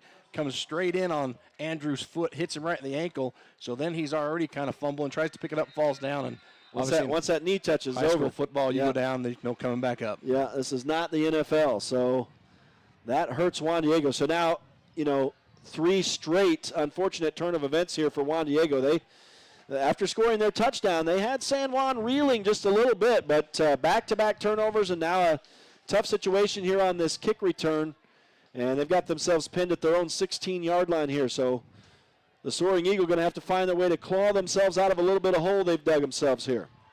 20-6 now in favor of San Juan, just under 7.5 to go as Mezzanine hands off, and it's going to be Archuleta trying to get to the outside here on the near side, unable to cut it up. He is going to get still about 6 yards, 7 yards on that play, so a decent gain still. And a good job by the San Juan linebackers to stretch that play out, not let him get north and south, but to stretch it to the sidelines, use that 12th man, and get him down up on a good gain, but still, it's not 10. Right. Second down and 3 for Juan Diego, now across their own 20 to the 23. 6:55 left in this first half, and the Soaring Eagle down by 14. As they send a man in motion, just getting deeper into the playbook here. And now they'll go off left guard, and that should move the sticks out across the 25 to the 26-yard line. Archuleta again does the honors, and that will be enough to move the chains, a 3-yard pickup. So he got all 10 of those yards. And just this, short bang-bang offense, he's got 6 carries, just 14 yards, but they move the chains. That's their second legitimate first down here tonight. Under 6.5 now to go in the first half. 20-6 for San Juan. Junior quarterback Hayden Mezzanine for the Juan Diego Soaring Eagle. Steps under center. They do a late set where they go down in their three-point stance late and then snap it immediately. Now, wow, Mezzanine is abused in the backfield here as the Broncos sniffed out the option and threw him down, and that was a nice job by Jayton Knight in the backfield of Juan Diego. Yeah, Jayton got in there quick. You mentioned him last week. He had 3 sacks. He gets in there. He's not fooled by the little handoff option there. He goes straight to the quarterback. He sees the ball. He knows exactly where it's at. and he makes a great play on the quarterback for a sack. So his 4th sack of the season right there. I'll try to keep pace with that. I think I'll be able to do that. Boy, I tell you, my brain just not firing on all cylinders yet this year, Art. As they send another man in motion, this time Archuleta, and they go right up the gut on the handoff, and that's a thick boy coming through the middle. Oh, I'm looking at a blocker. I'm like, who is 56 carrying the football? And I guess he wouldn't be eligible for that. But it's 28. 28. That is, I still don't have his number written down here. That Nicholas Richardson on that carry, and that was a pickup of 2. And that's really been the tone here tonight for this Juan Diego offense, and we knew that. It's not a wing T offense, but really similar with this triple option situation here. And Juan Diego's content to use as much clock as they can as they come out in their offensive sets. So we'll see what they do here on a big 3rd down and 7. As Mezzanine rolls out, he had a man pressuring from behind. He throws another interception. This time it's inside his own 25, and that's a tough mistake for Mezzanine right there. Trace Bennett right there on the pick from his linebacker spot. He drops back out into coverage, and he eyeballs that ball the whole time. He knows exactly where it's going. He steps right in front of it. The offensive player doesn't have a chance for that ball. No. Because Trace is right there. Yeah, he was right in front of him. And then, those are the hardest balls to catch when it's right in your chest. you hit those guys right in their hands. That's a hard ball to catch, but Trace is able to bring it in, and good turn of events here for the Broncos. So that is 3 straight turnovers now on Juan Diego, and you're not going to beat San Juan that way. 4:47 to go in this first half, and now the Broncos have a chance to make this a 3-score game, and they're not going to slow down at all. Parker Snyder right over the middle, complete, and Anthony Doan is going to rumble in for his first touchdown of the season, make it 26-6 with 4:40 to go. No mistake at all from San Juan. I think that was from the 16-yard line, a 16-yard touchdown pass from Parker Snyder to Anthony Doan. That's Doan's first of the season. And for Parker Snyder, his 3rd touchdown pass, and that's the first touchdown not on the ground here tonight for the San Juan Broncos. And now they will kick the PAT, and this time it's good for Everett Nielsen. So he is now 1 of 2 on the night and 5 of 7 on the season. 4:40 left in the first half, and it's now 27-6 for the San Juan Broncos. We'll keep it here, and we talked about the discipline, and just it's been a struggle here in the last 3 possessions, back-to-back for Juan Diego, 3 straight turnovers, and that's just tough for him. Yeah, and this is what San Juan does. We saw it last year, and you see it every year. They come out, they play physical, they play tough. Do they give up some scores? They give up some up the middle, some passes on top, you bet. But they never get flustered. Those kids are focused on what the task is at hand. They let that go. They go out. They know, okay, yeah, it's tied up, but we're going to go score here 3 or 4 times. And that's the beauty of Coach Christian and his staff in getting those kids to focus on the next play. As the Broncos kick it off, and it'll be returned up the middle. Oh, and a decent return out around the 30. Nice hit there in the middle again. It looked like that may have been Derek White who put the pop in there first. So we called him on the pick, we thought, over there, but it's tough to tell the difference from this distance from 8 and 0. So Bethea gets the pick, but White gets the hit right there, that's for sure. I can see a 4-point buck in the trees laying down that far, but I can't see a number that far. No, so man. It's just different stuff going on. So well, I tell you, so the Broncos make no mistake on 3 straight turnovers from Juan Diego. And one thing I was going to mention, Art, when you talk about how these guys bounce back, when they make a mistake or something like that, you were saying they give up yardage, but they're going to come back and score a couple times. And when they make mistakes, they don't pout on the sideline. They are ready to go in to come back and recover on the next play. You look when Parker threw the interception here tonight, he immediately came back and recovered a fumble. So that's what you see this team doing. It really doesn't, the most important thing is how you bounce back from a mistake or something that's gone wrong to you. Yeah, and you don't see other teammates getting on. Somebody makes a mistake. They just go out and they just let it go, and they continue to play football. They continue to play hard-nosed football. And that's one of the great things about this program is they have taught those kids that bad things are going to happen. It's how you react to them and how you finish the series or finish the down or finish the game that matters. And it's kudos to the coaches, kudos to those kids over there who just keep going and playing hard. I think that was Archuleta on the carry for 3 yards for Juan Diego. Clock is ticking now down near 4 minutes to go. And the Soaring Eagle continues in this pro set. Now they'll go off right tackle, and that's number 26, Corbin Buckley on the carry, and another 3 yards or so. And your quarterback, strong safety, Parker Schneider, with the nice squared up double leg takedown. That kid's a wrestler. And it was actually a 4-yard pickup for Buckley. He hasn't touched the ball for a while unless I've made a mistake, and that is highly likely. It's been tough to, Juan Diego has at least 4 running backs that we've called tonight. Soaring Eagle pointing at who they're going to take, trying to get San Juan to jump offside, I think. But they're going to do that quick handoff again, right to the sticks this time. It's Buckley again. It should be enough to move the chains, and it will, as he gets exactly to the marker. They don't mess around with any surplus yardage at all. They just get exactly what they need. And that's a 3-yard pickup for Buckley, so back-to-back runs for him. And that's 7 yards. He's up to 15 on the night on 5 carries, and it's a 1st and 10 for Juan Diego at their own 40. Time is a factor now. We're nearing 3 minutes to go in the half, and the Soaring Eagle are down by 3 scores now. As Mezzanine will hand off, and not much up the middle for the Juan Diego running back. Trace Bennett put his shoulder pad square in between that guy's chest and drove him backwards at the line of scrimmage. 2 yards past the line of scrimmage, but good defensive stand here. But Juan Diego, they've obviously found what they like. They started the game with split receivers wide, left and right, and now they've only got 1 wide, and they've determined that we're just going to run. So Juan Diego trying to make it happen here, down by 21 points, and now flags fly as they hand it off up the middle. Juan Diego players seem a little bit upset, so I'm going to say it's on number 75 because he was not happy with himself. He was beating himself in the face. And that's only their second penalty because one was declined. So that's right.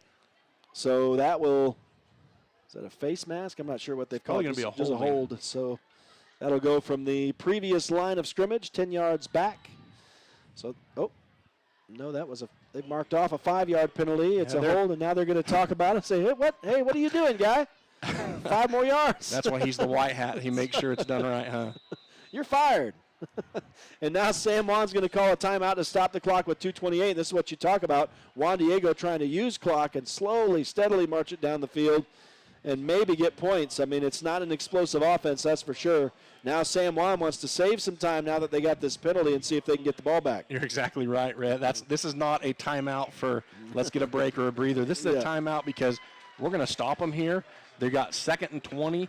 We're going to stop them in 3, downs here. We're going to get the ball back, and we're going to go score again before halftime. That's exactly what Coach Christensen is thinking. Yeah, I don't think they like the fact that it was 6-6 after 1 quarter here tonight. That's not where they wanted to be right then. So with the aid of 3 straight turnovers by Juan Diego, the Broncos have punched in 3 straight touchdowns to take that much of a lead. So 27-6 now with 2:28 to go. Friday Night Lights tonight, live from Juan Diego High School on Red Rock 92 and PictureItPalmer.com, is brought to you in part by Anderson Oliver Title Insurance Agency, Utah State University Blanding, San Juan Health, Car Shop Auto Body, Colleen Kays, author of the 7 Dynamos of Organizational Power, and I was going to say Guns N' Roses as well, so as they came on.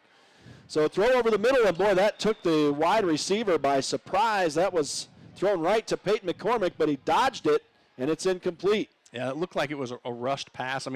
I saw a pass coming the whole time. They had doubles right, which is a formation they don't line up in unless they're going to pass 90% of the time. And San Juan did a good job of covering it, but those 2 receivers, it's a crossing pattern. One's going to do a post, one's going to do an out, and they're going to cross off each other's backside to try to tie up the defenders. They're in that same formation now. And unfortunately, that quarterback just has to throw the ball so quick because the defensive line's in there that the receivers aren't ready. So I'll be interested if this is a pass again. Yeah, and we'll talk about it here in a moment, but Mezzanine drops back. He's pressured and throws out of the reach of his intended receiver, out of the backfield, Corbin Buckley. And so I don't know if I'm right here. I may have missed some attempts, but I've got Mezzanine as 0 of 5 tonight with the interception. So the passing game has been obviously a struggle tonight for Juan Diego against this San Juan D. So the Broncos have cleaned things up a little bit in the secondary. Of course, this isn't the passing threat necessarily that we saw from Leighton Christian last week. And that's the problem with Juan Diego's offense is you're run heavy, and when you go into your passing sets, it's kind of, you have indicators. You got double receivers. You got, You bring your tight end out. And so defenses can key off of that and play that pass, especially when the down and distance is so great. Yeah, and the Bronco timeout is going to come to fruition here as that does force a punt and a high punt into the wind.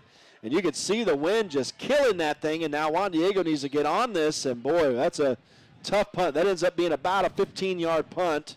And the Broncos are going to start on the Soaring Eagle side of midfield at the 41. Yeah, that's one, as a punting coach, you tell your kid, hey, this Take needs it a low. line drive, Take it man. low. Roll out, do the old rugby kick. Yeah. Because if you get that thing up in that wind, it's coming right back to you. Yep. And that's what we saw there. You could just see the wind knocking that thing down. So San Juan with 2:10 to go, which is plenty of time we've seen from this San Juan offense, trying to get another touchdown on the board here before we head to halftime. And they've been gifted some great field position here at the Juan Diego 41. Snyder will step to the line of scrimmage. Empty set here. He's got 5 wide receivers. Looked like it might have been a false start, but now the pass, a little bit of a miscue here on a comeback pattern on the far side. That little wide receiver screen out of the reach of Keaton Ivins, incomplete. And that was dangerous because that almost is in the reach of that Juan Diego defender. So sometimes you want to, you want to get aggressive. You want to go down the field, but you got to be careful here. You don't want to go in letting Juan Diego get a pick 6 here. That's only the 4th incompletion from Parker Snyder.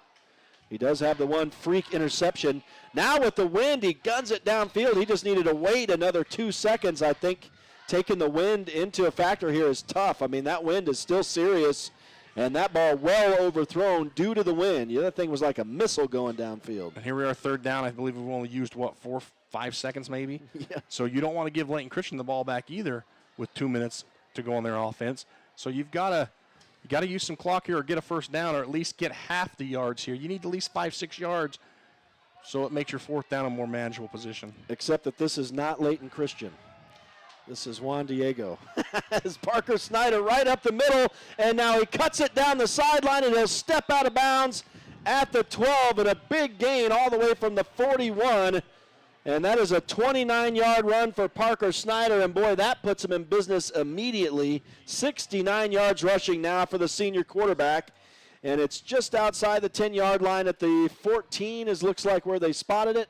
So they could move the chains inside the 5, but what a run by Parker Snyder. Taking it into his own hands right there. Now he'll throw to the right side, and that was a pretty early grab over there by the defender for Juan Diego. No flag, and the pass is complete. But we've got a player who's going to have to go off. Who is that going off? Is that Keaton Ivins? Looks like number 5 from this angle. It's Keaton Ivins. Looks like his shoulder's hurt. The Juan Diego defender, number 7, was draped all over him. Yeah, had him before the ball even got there. That was no gain, but a complete pass. Interesting.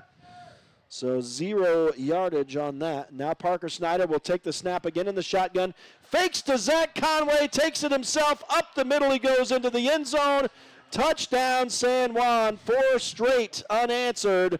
And that makes it 33-6 with 1:42 still left. I mean, that's a 30-second drive right there. And that's, Coach Christensen knows his offense. He knows what his kids are capable of. I'm up here worried that, you're going to, if you don't get these first downs, you don't convert, you're going to turn the ball over to Juan Diego with lots of time left before the half. And he just doing what he's doing. He knows he's confident going for it on 4th down, right there on the run. Just an offense that works, man. That's 83 yards rushing now for the quarterback. The boot is up and no good. That was a solid-looking kick, but it sails wide left. So Everett Nielsen, 1 of 3 on the night. And that may be the only part of the game they'll need to work on as the season goes along. I don't know. I haven't really seen a San Juan team that's needed a field goal other than maybe against Emory last year, but they ended up not needing it. But that'll make it 30. That keeps it 33-6 now with 102 seconds left in this first half. So the pace has kind of slowed down a little as the Broncos have punched in 4 straight, aided by turnovers. This last one was a punt from Juan Diego, but obviously the 3 straight turnovers really kind of set the tone here for the last part of this first half. After that first quarter, I thought we might go in 14-6, 12-6 at halftime. Yeah. But San Juan has really come out in the second quarter and done San Juan things. Yeah, and it's the defense. The defense which has given the ball back to the offense, forcing the turnovers. And so now this kick is short, takes a bounce, fielded at the 10 and possibly returnable here. Nice. Wow, that returner slipped a couple tackles over there. That's number 20, Tage McKinley on the return, and got out across the 15 to the 17. We'll see how aggressive the Juan Diego coaching staff is here. Are they, hey, let's go in at halftime, down 33-6. We saw them in the pregame practicing their, their victory formation. They may down it here. They may go for it. I would be interested to see what San Juan does defensively here. Do they drop a cover one, drop a safety back, just looking for that long ball, see what they do here with a minute 37 left on the clock. Yeah, the passing game from Juan Diego has been entirely shut down tonight. Just hasn't really been on cue. It's been a little out of sync. And so we'll see if they try to go to the air. They come out in that pro set. Actually, this time they've got two wide receivers split. And Mezzanine will hand it off left guard. So that's going to use clock. Obviously a small play here that'll go for 3. I didn't see who carried that time. Looks like maybe it was number 19, Roman Rosano, finally touching the ball again. First touch here in the second quarter, but the clock really a factor. And, of course, San Juan will get the ball to start the third. We don't say that very often, but Juan Diego won the toss and took the ball to start the ball game. Look at Jayton Knight coming in there and busting up the option. He had his arms spread like he wanted to hug both of those guys back there, Mezzanine and the running back. Nowhere to go for Mezzanine, and he ends up getting sacked. Yeah, you're running that option. You want your running back to be 4 or 5 yards off your quarterback so that does not happen. Jayton's able to come in there from his defensive end position, and they're so close on that option pitch that he's able to just extend his arms, and basically he's covering both guys. So the quarterback can't pitch the ball, because if he does, Jayton's going to take that thing and walk in the end zone. So he does the only thing he can do is keep the ball, and Jayton takes him down. Yeah, he had the whole world in his hands right there, Jayton Knight did. Just had the hands spread and really gave no option for the junior quarterback for Juan Diego. They're going to call a timeout. It shows 57 seconds remaining in this first half. It is 33-6 for San Juan. Friday Night Lights on Red Rock 92 and PictureItPalmer.com is brought to you in part tonight by Red Mechanical, San Juan Building Supply, Flights Gymnastics, Northern Electric, Countywide Realty, Napa Motor Parts, Creative Floors, San Juan School District CTE programs, Blue Mountain Foods, Energy Fuels, Palmer Sprinkling, Precision Rehab, Lee Contracting, Desert Rivers Credit Union, Holiday Construction, Quality Auto, San Juan Pharmacy, Canyonlands Tire, and Diamond Propane. So with 57 seconds left in the first half and a 27-point lead for San Juan, Juan Diego trying to make something happen. There's their first completion of the night, and it was kind of a little screen, if you will, over on the left side, but we've got a flag in the back. This may be roughing the passer, and so they're going to tack some on to what would be a 12-yard pitch and catch. I didn't see who caught the ball over there, did you? I did, and I was watching the roughing the passer call that I don't see how that's been the same play all night long by the defense. They've got in there. They put pressure on that quarterback, and right when he releases it, if he still has the ball, you're able to come in and make a hit. Right when he throws that ball, they're making that hit, and you don't have time to pull up there. And there's no ill intent by the defense, and I don't agree with that call. But that's his call to make, not mine. Well, I know as a coach, Art, you've had some disagreements with referees over the years, and sometimes it bleeds over into the broadcast, and that's okay.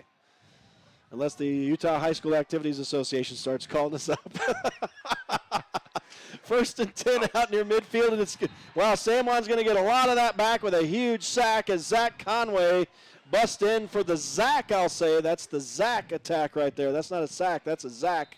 That's a huge loss of, what is that going to go back? That looks like they're going to give forward progress at the 35 or so, a loss of maybe about 9 yards on the play, but it looked like it was going to be more.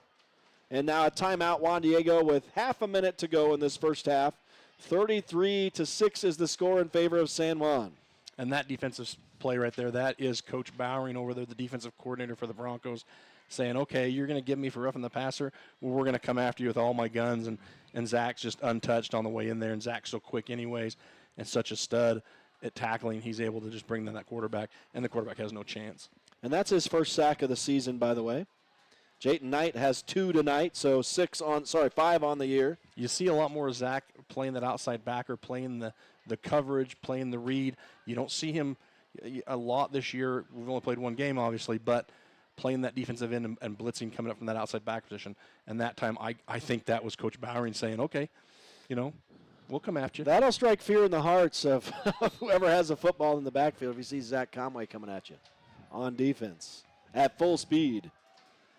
So Mezzanine steps under center for Juan Diego. The Soaring Eagle running out of time now with their style of offense here, but they are going to get 5 yards on this one. Right up the middle, Buckley on the carry again for the Soaring Eagle. So 5 yards for him. He's up to 20 yards on 6 carries now. But if that's not the last play, they're going to call timeout. So it's likely we're about to see the final play of the half. They're trying to get it done, Art, but it's just not it's very similar to me to when I was announcing for Monticello and they ran the wing T. It's just not a super explosive offense. You can't expect to go down the field in a hurry with this style. Now, I'm sure they have some type of spread in their playbook. Now, whether they've worked on that this year or not, but most teams do put some type of trick play or a heavy pass play where they can go trips or doubles in their playbook for situations like this for their 2-minute offense. But, Juan Diego, they're a run team, and maybe they haven't practiced that. Maybe they don't have it. I would suspect they do. Most coaches do have that. Even the wing T type style, Canabs, the Duchesnes, they have those type of plays in their playbook as well. You don't see them very often, and we may see something here, but looks like Juan Diego is their base formation is where they're going to play it from. So they will come out in that pro set. 2 guys split wide, and they're going to fake the handoff. Mezzanine will roll out now, throw to that guy. It's low, but it's caught by Archuleta, and he's hit over here on the sideline. Yeah, I heard your noise over there. I think San Juan's fortunate that time to avoid a call, so a little bonus that time maybe. That's a 4-yard catch for Archuleta. Trace Bennett is a heck of a tackler. He's their leading tackler last year. He plays that linebacker position tough as nails. He's hard-nosed, but sometimes he likes to push that sideline, extend it out a little bit, and he's been called on it last year. And, there was some little bit of controversy last week with Leighton Christian thinking they should have got something extracurricular on their side over there on the sideline last week. So he needs to learn how to pull that up. I mean, he's a bull. Well, that's as a coach or coaching staff when you're a freshman or even your buddies when you're practicing, that's what you send your freshmen for is those sideline extenders, right? That's what you send them to the locker room for. Well, we're down to a couple seconds to go. I don't know if this is going to whistle this down. Was that 4th down? I think that was Buckley on a carry on 4th down, and it didn't go anywhere. That'll turn the ball over to San Juan. My guess is the clock runs on the set, and that is just 3 seconds remaining, so that drive fizzles out for Juan Diego on no gain from Buckley that time. Yeah, the clock will wind up the snap here, so they'll either have to down it or run a play. Yeah, change of possession. The clock starts on the snap. Okay, so San Juan likely will down it here and just take, I don't know, you never know. They may take a shot here with the wind at their back and maybe trying to get out of here early tonight after the delayed start. We'll see what they decide here. It looks like they are going to set up in their normal offense and give Parker Snyder a shot downfield, but he's going to be swarmed and sacked, so it comes back to bite the Broncos right here. They were obviously going to take a Hail Mary shot downfield to end the half, but now they'll go into the locker room, and Parker Snyder's stats take a little bit of a hit right there. So it gives Juan Diego's defense a little bit of momentum going into halftime. I mean, they're down 33-6, but that sack kind of inspires some guys, and at the same time, it also does harm to Parker's stats there. And my guess is he'll come back out and bounce back in the second half. He'll probably get them back. It's an impressive finish to the first half. 4 unanswered touchdowns for the San Juan Broncos, forcing 3 turnovers to Juan Diego, and a 33-6 lead after 24 minutes of play. We will send it back to the studio for a break. We'll be back out with some first half stats from Juan Diego High School in Draper, Utah. Stay with us. It is Friday Night Lights on Red Rock 92 and pictureitpalmer.com.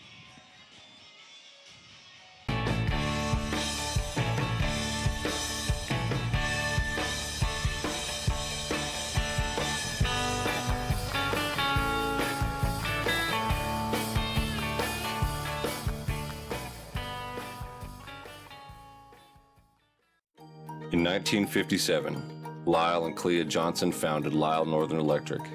What began as a small business in their family home has grown into the prominent local company it is today, a third-generation owned and operated company. Lyle Northern Electric is honored to have served the people of San Juan County for the past 65 years and is a proud supporter of high school sports.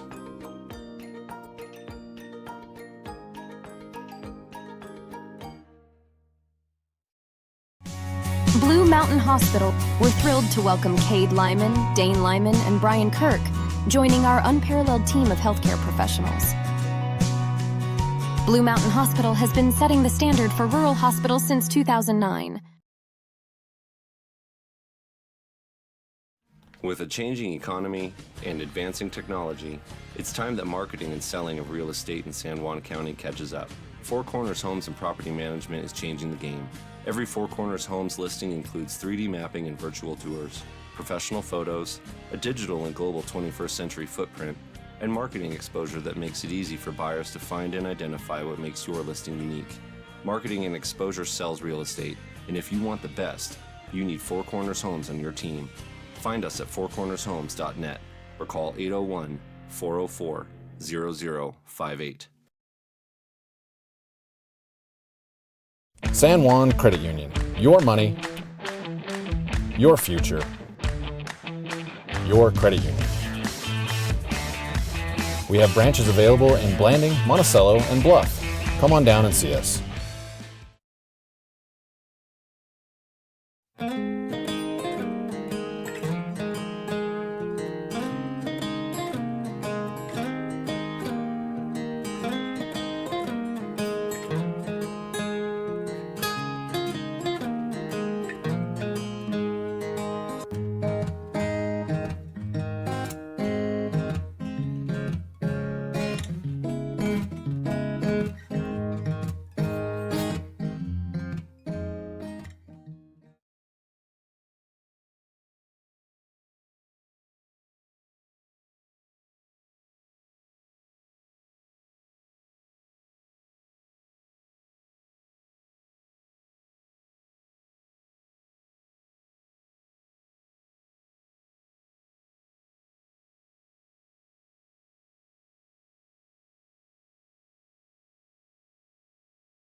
Tell me when it's back up.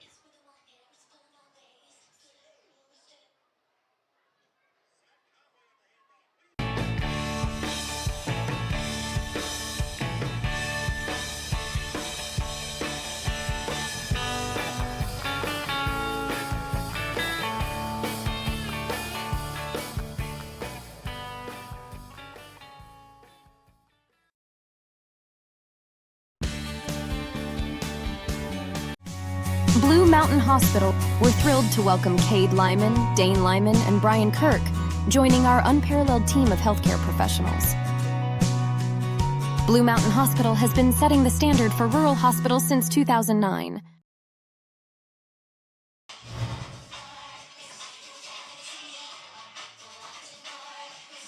Back live to Juan Diego High School in Draper, Utah, as we are at halftime here between the San Juan Broncos and the Juan Diego Soaring Eagle, and it's a 33-6 halftime lead for the San Juan Broncos. I want to just say hi back at the hotel here in Draper to my family. The boys needed to go swim, so I want to say hi to Alan and James and my wife Abby. They're here in town, and obviously a little bit late for them. It's past their bedtime, so they've already got a special night, unable to stay here at the game with us tonight, but want to say hi to them back at the hotel tonight. So hi, guys, and we're going to get some halftime stats for you now. We're going to start it off with Juan Diego in that first half, and it was a pretty quiet half, obviously down 33-6, but the quarterback, Hayden Mezzanine, finally started to complete some passes at the end of the half. He had 2 completions, 2 of 7 in that first half for 16 yards, all 16 yards to his man out of the backfield, Antonio Archuleta, the junior. And the running game, San Juan did a pretty good job shutting that down as well, just 95 yards, but they did allow the one touchdown. That was a 37-yard touchdown run for Hayden Mezzanine himself. So he had one rushing touchdown last week. We saw how when he busts free, he can do it, but that was it. That was really the main thrust of the offense in the first half, was that 37-yard run. But again, I said 95 yards total, so you had Corbin Buckley, 7 carries, and that was 3 carries for Hayden Mezzanine, the quarterback, for those 35 yards that he got. Corbin Buckley has 20 yards on 7 carries. Roman Rosano, 7 yards on 3 carries. Antonio Archuleta, in addition to the 16 yards receiving, has 19 yards rushing on 8 carries. And number 28, Nicholas Richardson, 14 yards on 3 carries. And I'm surprised I didn't have to go to a second sheet on the running backs. Just 4 so far. We may see more in the second half. Yeah, I thought it was strange when I asked the guys up here in the booth, hey, who's going to be the running back tonight? We don't know. And they're like, we don't know who he's going to use or how many he's going to use. So, yeah, obviously it's done by committee, and they just kind of roll with it. And they're all over the place. And we'll see if they make any adjustments in the second half. I have San Juan Broncos now. And Parker Snyder, a decent first half, 137 yards passing, 10 of 15.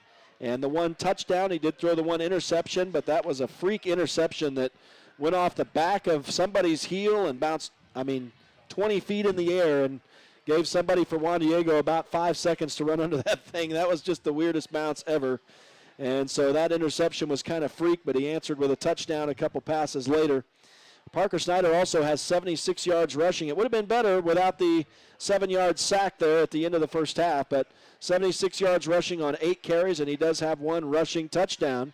159 yards rushing for the Broncos in that first half and 4 TDs. So obviously Zach Conway has done a lot of work again tonight. 10 carries for him, 83 yards and 3 TDs. So Zach Conway getting it done in the rushing game, and it's nice to see, last week whenever they were close in, Coach Christensen was giving the ball to his quarterback, or his quarterback was taking the ball each time, but nice to see Conway get some shots at it this week. And so in the receiving game, we mentioned the 1 touchdown. That was Anthony Doan's first touchdown catch of the year, a 16-yarder from Parker Snyder. He has, this is weird, 83 is wild. Until Snyder was sacked, he had 83 yards rushing, 83 yards rushing for Zach Conway, 83 yards receiving for Anthony Doan on 5 catches. That's a bit strange. The stars are aligning. And then backwards, 38 yards catching for Brigham Nielsen on 2 catches. And then it's 10 yards receiving for Keaton Ivins on 3 receptions, and he went off with an injured shoulder. So we'll watch and make sure he gets back in this game. That's all the stats I got. Yeah, and I've been told via text message from some fans over in the stands that Keaton probably will not return to the game, that they're looking at his collarbone. So hopefully he's not hurt. But it didn't look good when he came off the field, and so hopefully it's just a stinger or something, but don't look to see him back. So at least this game, hopefully they'll figure it out. You just hate, he's a senior. You hate to have a kid that's put in that much time and effort into a program, second week of the season, have an injury. Hopefully it's not season ending. Hopefully he's able to come back, bounce back next week. Yeah. I don't know if you wanted to mention anything about 3rd downs, 4th downs, or I don't know if San Juan has seen a whole lot of 3rd and definitely not 4th downs tonight. Yeah, so San Juan, they've had 4 3rd downs. They've converted 3 of them. They've had 1 4th down. That one that was deep in their own territory, and they converted it. Yeah, that was incredible. And then that's right. That was Juan Diego has had 9 3rd downs. They've only converted 3, so they're well below 50%. Yeah. And then 1 for 2 on 4th downs. And the thing with Juan Diego is they've only got 5 first downs. 2 of them are by penalty. Mm-hmm. And so they're not, like we talked about in the pregame, they are not extending their drive and moving the chains, which is what they want to do effectively to obviously get in the end zone, because they're not a go down the field with a big pass 50, 60 yards. But that also keeps San Juan's offense off the field, which they have been effective at doing. Yeah. And we've seen what's happened. San Juan's offense has been able to come in and score basically at will in that second quarter. San Juan has had 5, 10, it looks like 14 first downs. So they are moving the ball. They're not getting tied up on 3rd down. They're just being effective with and it comes quickly too. It's first down, just on one play each time when they were marching down the field that time. And I did forget to mention, I do have some other stats. Big factor in that first half is the 3 straight turnovers for Juan Diego. So Branton Bethay with his first interception of the season. Parker Snyder a fumble recovery. And Trace Bennett with his first interception of the season on those 3 turnovers. So that was a huge factor in really kind of setting the tide for what San Juan was able to do in that second quarter, clearly. And then sacks-wise, we got a couple stats here. Jayton Knight with a couple sacks in this one. Zach Conway with 1 sack. And we probably have missed some stuff. My stats are all super unofficial, as you saw last week when I had Zach Conway for over 300 yards rushing, and it comes out it wasn't all that. One of those was a pass. So the thing is, we like to keep it unofficial here, you know. But so. and people don't understand. We're trying to watch the game. We're trying to do the stats. We're trying to keep up. And you have to take your eyes off the game at some point to write down stats. And San Juan's offense is so fast that you miss a lot. And then even when we go to commercial break, we come back and we've missed a play or two. Oh, yeah. Because they're just boom, boom, boom. And then you get to Juan Diego, and you're able to take a little break and write down some stats and keep some things because they're more methodical down the field. They huddle. They come to the sidelines to get the play call. And so, yeah, it just – bear with us, people on the radio and people watching on pitcheratpalmer.com. San Juan's a fast pace. We need a statistician up here. We do. Well, if you just wait a couple days, the official stats will come out. That's right. And then you can go back and just read them while we give you all the wrong stats. All right. So, all right, San Juan up by 27 as the teams come back out on the field to warm up for the second half. It's a 33-6 lead for the visiting San Juan Broncos over Juan Diego here tonight. San Juan's going to be getting the ball back to start the third. I think they're going to try to get into a running clock situation as quick as they can. Obviously committed to putting points up on the board. So we'll take another break, and we'll be back out for the start of the third quarter in a few minutes. Stay with us. You're listening to Friday Night Lights on Red Rock 92 and PictureItPalmer.com.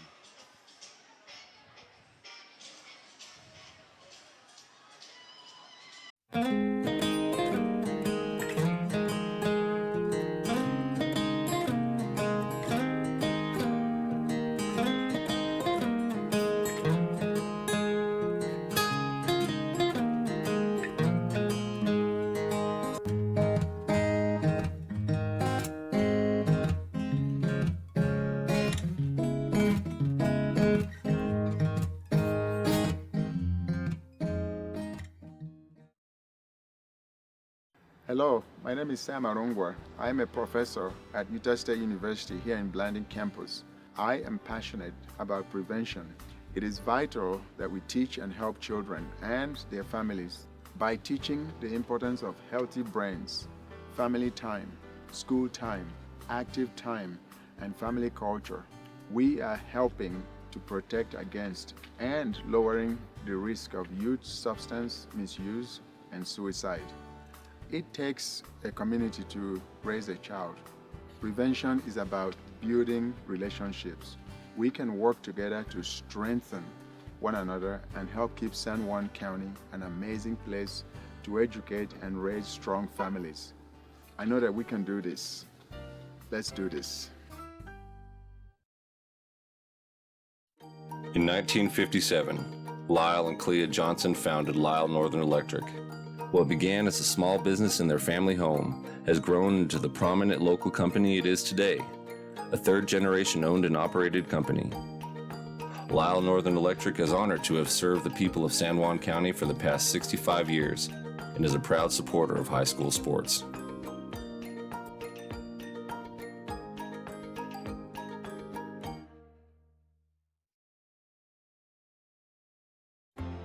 At Energy Fuels, creating opportunities and participating in the local community is important to us. Thanks to our dedicated employees, we're safely producing critical materials that support cleaner energy sources and a better planet for future generations. Knowing that the youth of today will make great contributions tomorrow, we're proud to sponsor San Juan High School athletics.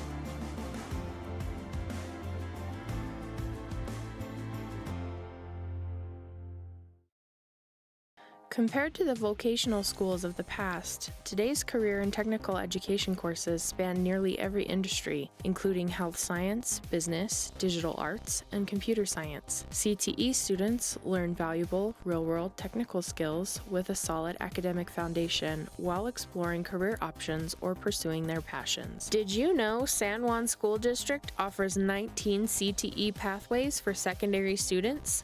To learn more, talk to a school counselor or CTE teacher today. Life is a series of cherished moments, filled with milestones that define our journey. Moments of love, joy, and shared experiences. Each moment contributes to our story. As each chapter unfolds, our experiences shape us, defining who we are. When it's time to celebrate a life, ensure your loved ones are remembered with the grace, dignity, and individuality they deserve. San Juan Mortuary, celebrating life, honoring memories, transcending tradition.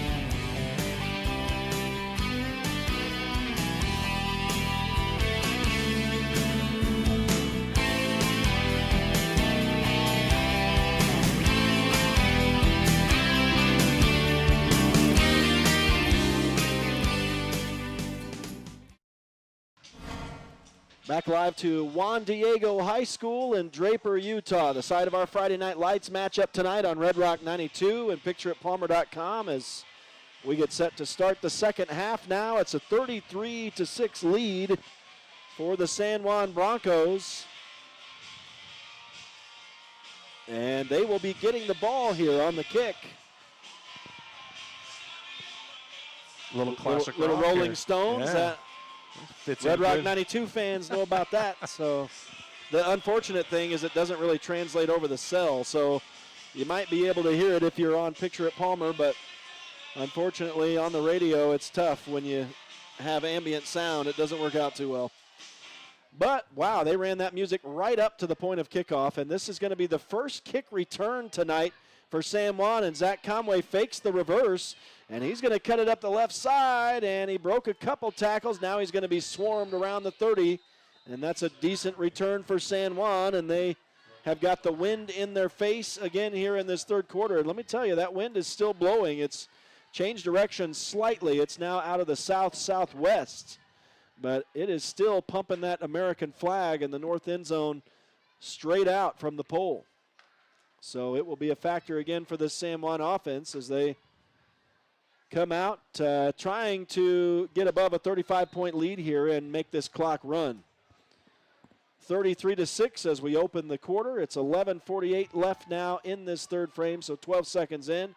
Parker Snyder from the shotgun throws into the flat, and that's going to be bobbled but reined in by number 22, Javen Montella, and that's his first catch of the night. That's going to go for 6 quick yards. And Parker Snyder now 11 of 16 on the night, 143 yards passing. Art, I had some time to do some math and actually write some stats down right then. As Parker Snyder right back into the shotgun, takes the snap, runs it across the 40, right up the middle himself. That's a pickup of 5 and a first down for San Juan. Talked about all their first downs in that first half, and they go right back to it right here. 81 yards rushing for the senior quarterback for San Juan on 9 carries. So he gets that sack back, now throws to the sideline again, caught by Montella, and that'll go down to the Juan Diego 36. That's a big gain. That's one of the sweetest passes in all of football. I don't care what level you're at. And Parker does it perfectly. You know, Javen, he turns that back shoulder pass. That is a beautiful pass and catch route right there. Yeah, and obviously dialing Montella's number a little more here to start out this second half. We're going to see that now that Keaton Ivins has gone down. Montella, a couple drops in that first half, so it's nice to see the confidence and the coaching staff continuing to go to him here. No gain on this run from Zach Conway. We haven't really said that a lot tonight. 2nd down and 10 from the Juan Diego 36, but the Broncos on the move here. They'll go right back to Conway, and he's hit hard again right at the line of scrimmage. No gain again. Very rare. Yeah, and Juan Diego's obviously made some big-time adjustments out of that 3-5 they're running. You know, you got big number 55 as a nose guard, and he's a quick kid. I watched some film on him. He's got a quick first step, so San Juan's double-teaming him, which allows Juan Diego to bring a backer up there and sneak in, and it's working effectively for him. He almost didn't get off the field that time, but now they throw left side, bobbled and missed. It went through the hands of Brigham Nielsen. That's one you got to have right there. That's going to bring up a 4th down. It's very light. It's 4th-down territory right here. So that's the incompletion, and the Broncos unable to convert on 3rd down right there. They face their 2nd 4th down try of the night.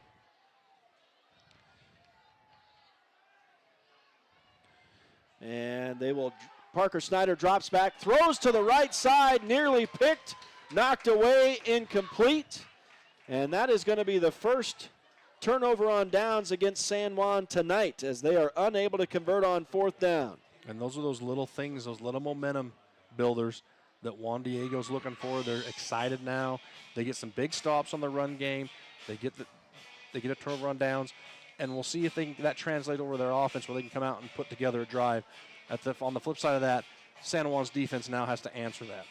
So if I'm correct, that's the 2nd time San Juan's been stopped tonight, right? Yeah, the interception and then that right there. End of half and turnover on downs. End of half, yeah, okay.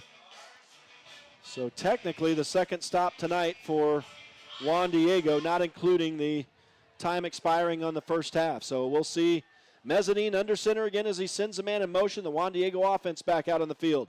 There's that quick handoff, and right up the middle, and that's a pretty decent gain of about 5. And it wasn't Archuleta carrying that time, I don't believe. No, it looks like it was 26 Buckley. And you can tell that Juan Diego's, they're big guys up front. They're a little rejuvenated after halftime, which is to be expected. You go in, you get some fluids in you, you rest your legs, you come back out, you're going to have that. So weather the storm here for the Broncos defense to wear them back down to where you got them in the 2nd quarter. Did you say ride in the storm out? Mezzanine up under center. 2nd down and 5 from his own 41 after San Juan fails to move the chains on 4th down. A short gain of a couple here. Falling forward is Corbin Buckley again. Big tackle by Taylor Black there. And so 3rd down and 3 for the Juan Diego offense. I mean, it's been so quick to 3rd down for these guys. They've been facing 3rd down all night and haven't been super successful. And this is not really 4-down territory here. So they look to the sideline for the play. They split 2 wide, one on either side. 1 man in the backfield and 2 slot backs here in this formation. And a little bit awkward on the exchange here, but right to the sticks, and I believe getting enough will be Buckley. Yeah, and Jayton Knight was in there pretty quick. He just took a bad angle, was able to get the right hand out, but his body kept his momentum going into the backfield and was able to get the stop and results in a 1st down for Juan Diego. Good 3 straight runs from Corbin Buckley that time to move the chains. And they've got the ball spotted at their own 47-yard line, does Juan Diego.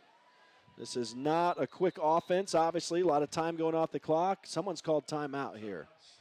San Juan has called a timeout. So the coach Bowering wants to talk it over with the defense apparently. Not liking what's going on here as they set up after 1st down for Juan Diego. Yeah, you're giving up some big gaps. You know, you're not crashing and shutting down those lanes like the coaches would like you to. And, again, that comes back to just they go in at halftime. They're rejuvenated because of that sack. They get a good pep talk. I'm sure Coach McBride was in there telling them, hey, I coached some Ute teams back in the day, and this happened to them, and we came back and won. And it was probably against BYU. But, you know, so it's to be expected. Like I said, they just need to keep playing football. Every down is a new down, and just keep the ball in front of you. So following the San Juan timeout, Juan Diego has a 1st and 10 from their own 47, 8:38 showing on the clock. That's what remains in the 3rd quarter. So we're fresh here in the 2nd half. And there's Archuleta with his first touch, and what a hearty run there as he rumbles ahead through the San Juan D for 8 yards. That matches the number on the back of his jersey. That is the biggest, other than the 37-yard touchdown run and a 9-yarder from Nicholas Richardson. That's the biggest run of the night for Juan Diego, and that just kind of gives you the flavor of this offense here. As they'll send a man in motion again, and now Mezzanine's going to hand off, and in a lot of traffic, in trouble that time is Archuleta. Hard-fought 1 yard right there for the junior running back. And that time, Jayton takes a better angle. He's a little behind the runner, but he's able to reach out and secure him on the hips, which helps the rest of the defense come and make those tackles. You know, San Juan's has some different kids in here. I don't see Conway in right now on defense. So they've got some of those other kids in, playing some roles, maybe getting some rest, and it's their time to shine. So it's time to step up, time to make a big play. Big third down here. 3rd down and 2 for Juan Diego into San Juan territory now at the 45. A little bit late on the handoff, and oh, wait, it was a fake. I went for the fake, and so did San Juan. Buckley's going to rip it down the left sideline. That play initiating at the 45. It goes for 5, 10, 15, 17 yards. Yeah, just great work by the quarterback with his hand movement, yeah, got with the me. football. Everybody bid on that dive up the middle, and it was coming around the backside. Good play, well drawn up by Juan Diego, and they're in business now inside the San Juan 30. So after San Juan fails to put points up on the board on their first second-half possession, Juan Diego is threatening here for the first time since way back in the first quarter as Archuleta gets another handoff. Bounces off a man, goes off the left tackle, and then down to the 24. That is a pickup of 4 yards. And that's exactly what this offense is built for. 3-4 yards a carry. Just keep moving the sticks, and this is what they want to do in the first half. They were unable to, and right now they're putting together an impressive drive against the Broncos. Yeah, this is looking like what they want to do, just like you said, as Mezzanine steps under center, sends a man in motion again. And they'll hand off to Archuleta, and he ran into some traffic at the line of scrimmage. Some wrestling going on there. I don't know if this is going to be a yard gain or no gain. It looks like maybe a short gain of a yard for Archuleta. Brings up a 3rd down and 5. So Archuleta into his second column of running for me on the stat sheet. Big 3rd down here for the Broncos defense.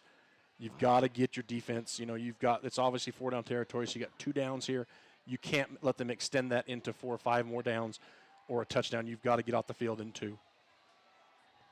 6:15 to go in the third quarter. 33-6 for San Juan. Juan Diego has a 3rd down and 5. They're on the move inside the San Juan 25. That was a big hit by number 40 right at the line of scrimmage, J.D. Palmer, and a short gain of a couple. I didn't see, was that Archuleta again on the run? Looks like he's exclusively been carrying here. Yeah, looks like number 8 on the run. Yeah, so that brings up a 4th down, and it's 4-down territory, I would say here, obviously, at the San Juan 23 here. And one thing Juan Diego has done is they've switched it up. They're no longer running that pro style. They're running a wing back with a single back in the backfield, bringing him in motion, trying to get those backers to get out of position and open up those running lanes. And San Juan's done a good job at closing down. And now this is the down that counts right here. Get off the field. 4th down, a big one here for Juan Diego. A little fake up the middle. Now the ball is on the turf, and it's going to be recovered by San Juan. It's a fumble. And a fumble recovery, the 4th turnover of the night. This time it's picked up by Jordan Duke. His first fumble recovery of the season. And just when you need it, Jayton Knight comes off the end. He gets to the quarterback. It's going to be a sack. The quarterback's not able to secure the ball and gets a fumble. So Jayton's going to get the cause fumble, and then Duke's going to get the fumble recovery. Yeah, and it looked like the Broncos had stuffed the play anyway, unless Mezzanine was able to bounce it to the outside. But once the ball was on the turf, that was all she wrote. The Broncos do get the turnover. And so they'll take over on their own 26-yard line. And that's a break. Now the Broncos still have an opportunity to earn a running clock here. 5:19 left in the third quarter. And you know the Broncos want to make good on a failed drive in their last time out. Parker Snyder throws quickly to the left side. It looked like Doan may have had his knee down, but apparently he kept it in the air. Makes the catch over on the far side, picks up 6. It looked like it was an ace of spades on the delayed video here I'm watching that was slid underneath there, so I called that a good catch and, nice. And run. A 6-yard catch for Anthony Doan, his first catch of the second half. And they go right back to it. It's a handoff up the middle, but flags Meanwhile, Zach Conway gashes him up the middle, but looks like it's going to come back. Yeah, and it'll be a 10-yard penalty from the line of scrimmage. You can't hurdle in high school football. The runner we cannot hurdled hurdle. and missed Yep. it.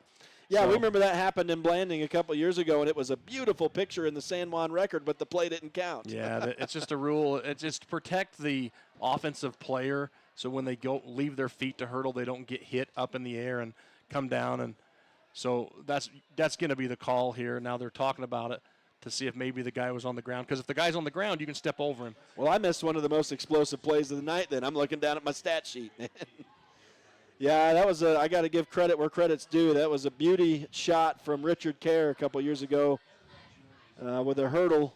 Made the front page of the San Juan record, but hilariously the play didn't count during the game. So, and it doesn't here. So now they're waving off the flag.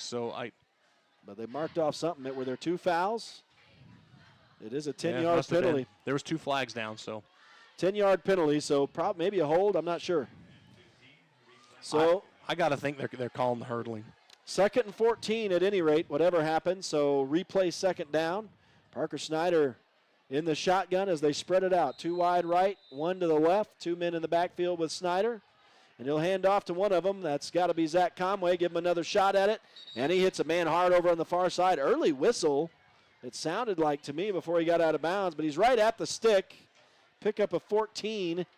We'll see if they move the chains. He wasn't down. Oh, gotcha. He was up. We're receiving word from the video crew, which consists of Caleb Carr, that the man was not down when he was hurdled. So there you go. Empty set for San Juan. I guess it was a pickup of 12, and they're going to snuff this one out and force 4th down. So the Juan Diego defense standing tall here in this second half so far. Yeah, and San Juan went empty set, spread the defense, trying to get Parker running lane, and those 5 guys in the box did an outstanding job for Juan Diego. It was a pickup of 2, but not enough to move the chains, and the Broncos go empty set again. And we'll see if they snap it here on 4th down inside their own 35. They're going to go hard count. Juan Diego, a disciplined team, doesn't jump. Clock is running down under 4. They are going to set a play up now. Designed run, Parker up the middle. And you're exactly right. The QB draw, and he gets just enough. 3 yards on the run will move the chains across the 35 to the 37.5. 1st and 10 for San Juan, under 4 minutes to go in the 3rd quarter. And I'm not going to say I'm cheating over here, but I've watched Coach Christensen the last couple of years, and I've deciphered a few of his hand signals.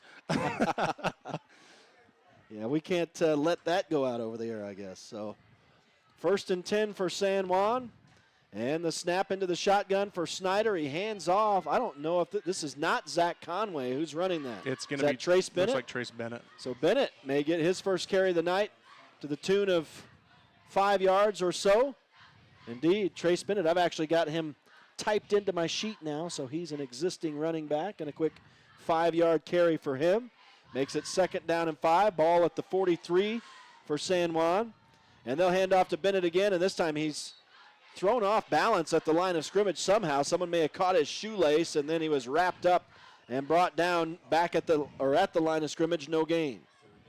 Big 3rd down here for the Broncos. 3rd and I'm going to say 5.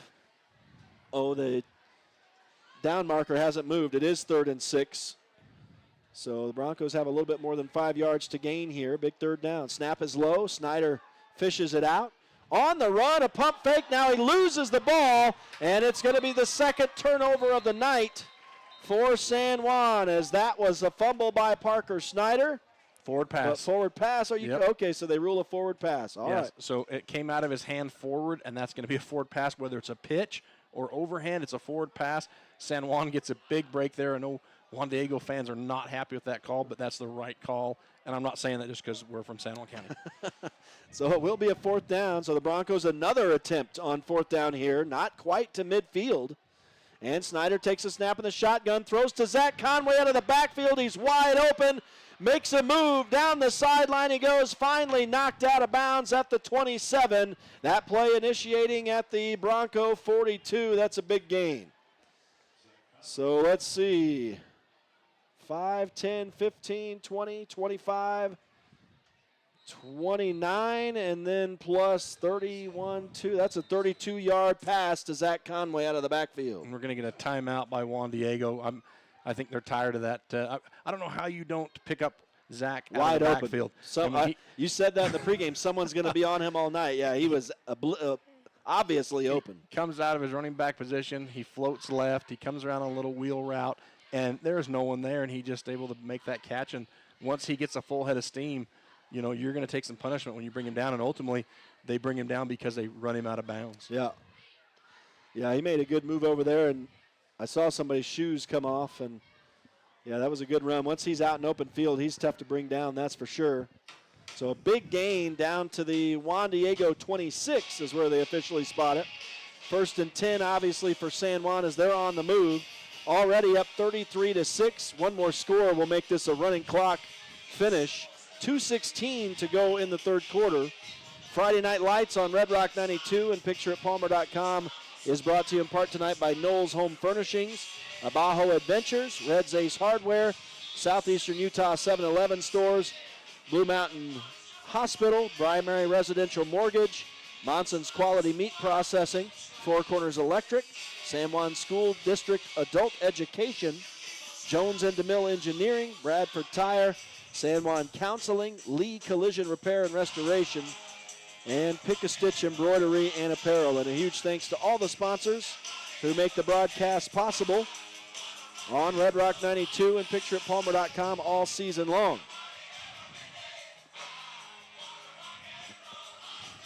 As we get set, 1st and 10 for San Juan from the Juan Diego 26.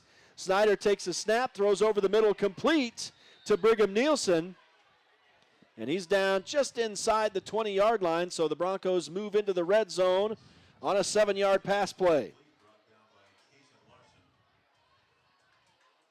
And that is the third catch for the Broncos senior, Nielsen. Now Parker Snyder throws into traffic, and it's going to bite him. It's intercepted, so back-to-back turnovers, and this is being returned all the way back to the San Juan 37-yard line. A big interception by Andrew Garzella.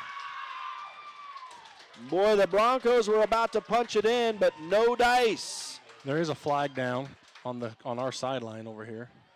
So that's the Juan Diego sideline, the near sideline. So we'll see what that is. My guess it was during the return. I think it's a block on Zach as he was trying to get down there. It's either that or a face mask. We'll see. I think it's on Juan Diego.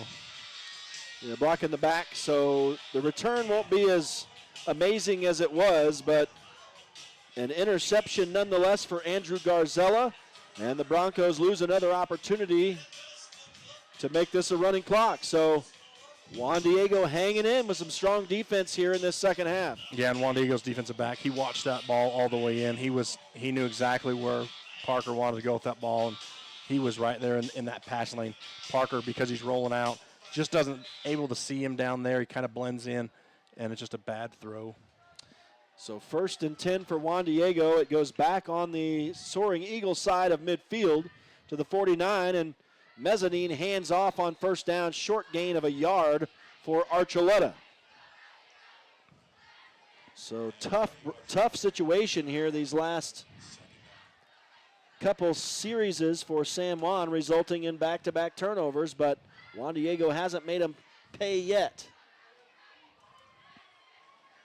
There's a lot of big blocks going on down there with those front five and the defensive front five for San Juan. The linemen, the trenches have been physical tonight. Yeah, smash mouth, and that's what we expected coming into this tonight. Man in motion again for Juan Diego, and now they're going to get a good run up the middle. And I didn't see, that doesn't look like Archuleta this time. Looked like maybe number 7. No, 26. So Buckley again. And they almost had an encroachment on San Juan, and the kid spits his mouth guard across the line of scrimmage. Hopefully we got that back. You don't think anybody's going to pick it up and hand it to him? Maybe. 1st and 10, a nice run by Corbin Buckley that time, the junior for Juan Diego. And, yeah, this adjustment in formation for Juan Diego is helping the offense out. There's a bit of a miscue. Mezzanine turned to his right.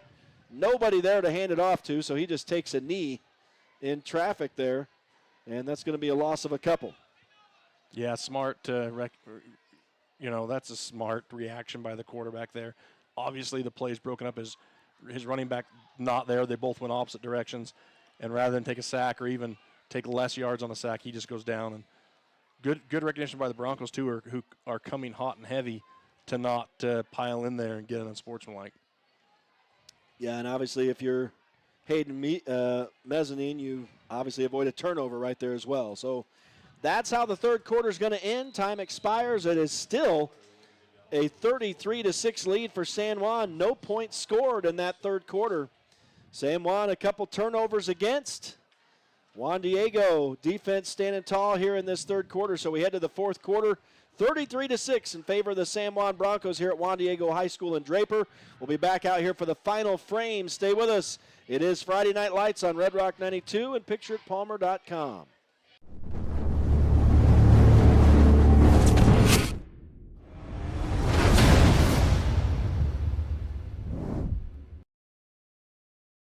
Life is a series of cherished moments, filled with milestones that define our journey. Moments of love, joy, and shared experiences. Each moment contributes to our story. As each chapter unfolds, our experiences shape us, defining who we are. When it's time to celebrate a life, ensure your loved ones are remembered with the grace, dignity, and individuality they deserve. San Juan Mortuary, celebrating life, honoring memories, transcending tradition.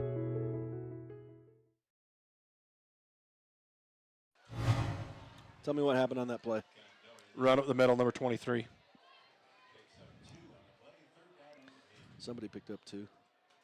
Back live to Juan Diego High School in Draper. Friday Night Lights on Red Rock 92 and PictureItPalmer.com. We're underway in the fourth quarter. And here's Mezzanine on the run.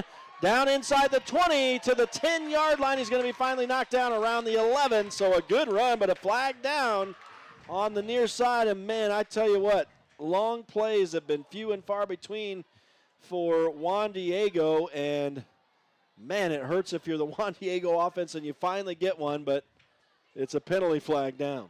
A lot of times when you spring a guy on the outside edge, that's going to be the number one thing you're looking for is that holding. How did he get so far out there? So obviously the officials saw a hold, and that's what was called. And Juan Diego fans are not happy with the white hat on that one. This is the first time I've heard some like actual angry words Yeah. from the Juan Diego people. Have been very polite over here until right now. Third down and 7 or 6 after that penalty. That would have been all the way down to the 11. So that's obviously a difference of, they're at the 34, so a difference of 23 yards on that deal. So Juan Diego will go back to the drawing board here. Down 33-6, 11:15 to go now in this game. And a big third down here for the Soaring Eagle. As Mezzanine sends one of his men in motion. Now hands off on a dive up the left side. And that's number 33, I think, on the carry. Am I right on that? 23. Kenoa Yeager? Let's see if it's 33 or 23. It looks like 23, you're right, 23. So finally the fifth running back in the game for Juan Diego. He carried the last play before the quarterback keep. Okay, so I had given that to Archuleta, so I'll give him 2, and then he got a first down on that, did he not? Yes. So that was a 10-yard gain, I guess? So I need to mark that off of Archuleta. He's a sophomore, so obviously not a starter, but they feel like, hey, he's what we're going to run with the fourth quarter, and he's got 2 good runs. There you go. 1st and 10 this time for Juan Diego. Inside the San Juan 30 now. They'll fake to a back. Mezzanine in trouble, and he's going to go down in the backfield. Another sack for San Juan. Jayton Knight is right there. We'll give him the benefit of I don't know. It was someone else, I think, who forced him to fall down. It may have been number 40 in there for a sack. That'll be J.D. Palmer, possibly. Looked like 62 and Jayton were in there. It looks like 62 on the roster here is Art Mustache. And so you'll probably see in the coach's stat a half a sack each. Right. There. Sometimes when you get a lot of pressure and you get a hand on a guy and he falls down, you get a credit for a And that was very biased. You just wanted to say the name Art. He was on the bottom. He was there, man. That kid needs recognition, but, hey, he does have an awesome first name. And I like his last name, too, Mustache. Yeah, Mustache has always been a fun name. You know, a mustache still holds the state record for interception in one Out season. of Monticello, yep. From Monticello, Antonio Mustache. He's famous in my family. We've always affectionately referred to the name Antonio Mustache. That's a great name. It's just tough to beat that one. He sounds like he could be on The Princess Bride. Yeah, absolutely. Absolutely. It's a great name. All right, I don't know what the delay is here. They're looking at the spot of the ball, and actually they're playing the Price is Right music, and that's actually in high school football. This is Jeopardy, my man. In high school football, that's frowned upon by the hometown. Yeah. It's not supposed to happen. That's unsportsmanlike. Well, they're going to move. It's a penalty. There's a penalty being called here. Personal foul on San Juan. So this is going to give Juan Diego possibly, is this going to be a first and goal or just first down? It's going to move him down. Not inside the 10. It looks like it's going to move the ball somewhere inside the 15. We're going to have to wait and see. The flag's down on the 10-yard line, so I'm wondering what happened. I didn't see it. Me neither. Maybe it was after the play. Caleb, what happened? We don't know what happened. We need our replay official here to help us out. The student section of Juan Diego has a big old Juan Diego flag, and it is obstructing my view. Why don't you go down there and take that? Just take it. I'll go ask them pardon me. Pardon me. Let me. Well, while they mark this off, let me let you know that Friday Night Lights on Red Rock 92 and PictureItPalmer.com is brought to you in part by San Juan Mortuary, Four Corners Homes, Utah Navajo Health System, Main Street Drug and Boutique, San Juan Credit Union, Tailor Made Wooden Heritage, and Innovation Medical Group. Thanks again to all the sponsors. Looks like we're ready to go. 1st and 10 at the San Juan 14 for Juan Diego. And there's big number 20. That's a thick kid, Kenoa Yeager. I'm not sure if I'm pronouncing that name right. Yeah, I'm interested. I mean, I think they're saying Jaeger, but yeah, obviously they have a lot of running backs over there and a lot of juniors and seniors. But he's a good-looking sophomore kid. He's got a lot more build than their other running backs. For those listening on the radio, good-looking, solid. Just a kid that's definitely in the weight room. 16 yards on 3 carries for him here in this fourth quarter. And it's a 2nd down and 6 for Juan Diego. They're going to give it to him again off left guard inside the 10 to the 8-yard line. So they inch closer. Another couple yards for Jaeger. Taylor Black in there for the Broncos on the tackle. He's able to get in there, come right down the line. He doesn't get too deep in the backfield. And you don't want those guys to get deep, a yard at the most, and then right down the back of those offensive linemen's tail sides. So this is a big 3rd down right here for Juan Diego, trying to punch it in and stretch it away from San Juan being able to get a running clock for these final 9 minutes. But boy, this Juan Diego offense sure does chew up a lot of time, and they're going to hand to Jaeger again up the middle, and this time not a whole lot. He will not move the chains. It's a couple-yard gain. It'll bring up a 4th down and 2.5, it looks like. Isaac Warner, number 53, able to get past his guy with a nice swim move, and then able to grab from behind and drag the runner backwards, which always aids in the advancement of the football. If you can drag the offensive guy backwards, he's not going to get that forward progress. So obviously a huge 4th down for Juan Diego. They could get a new set of downs inside the San Juan 4. They'd have to get to the 3.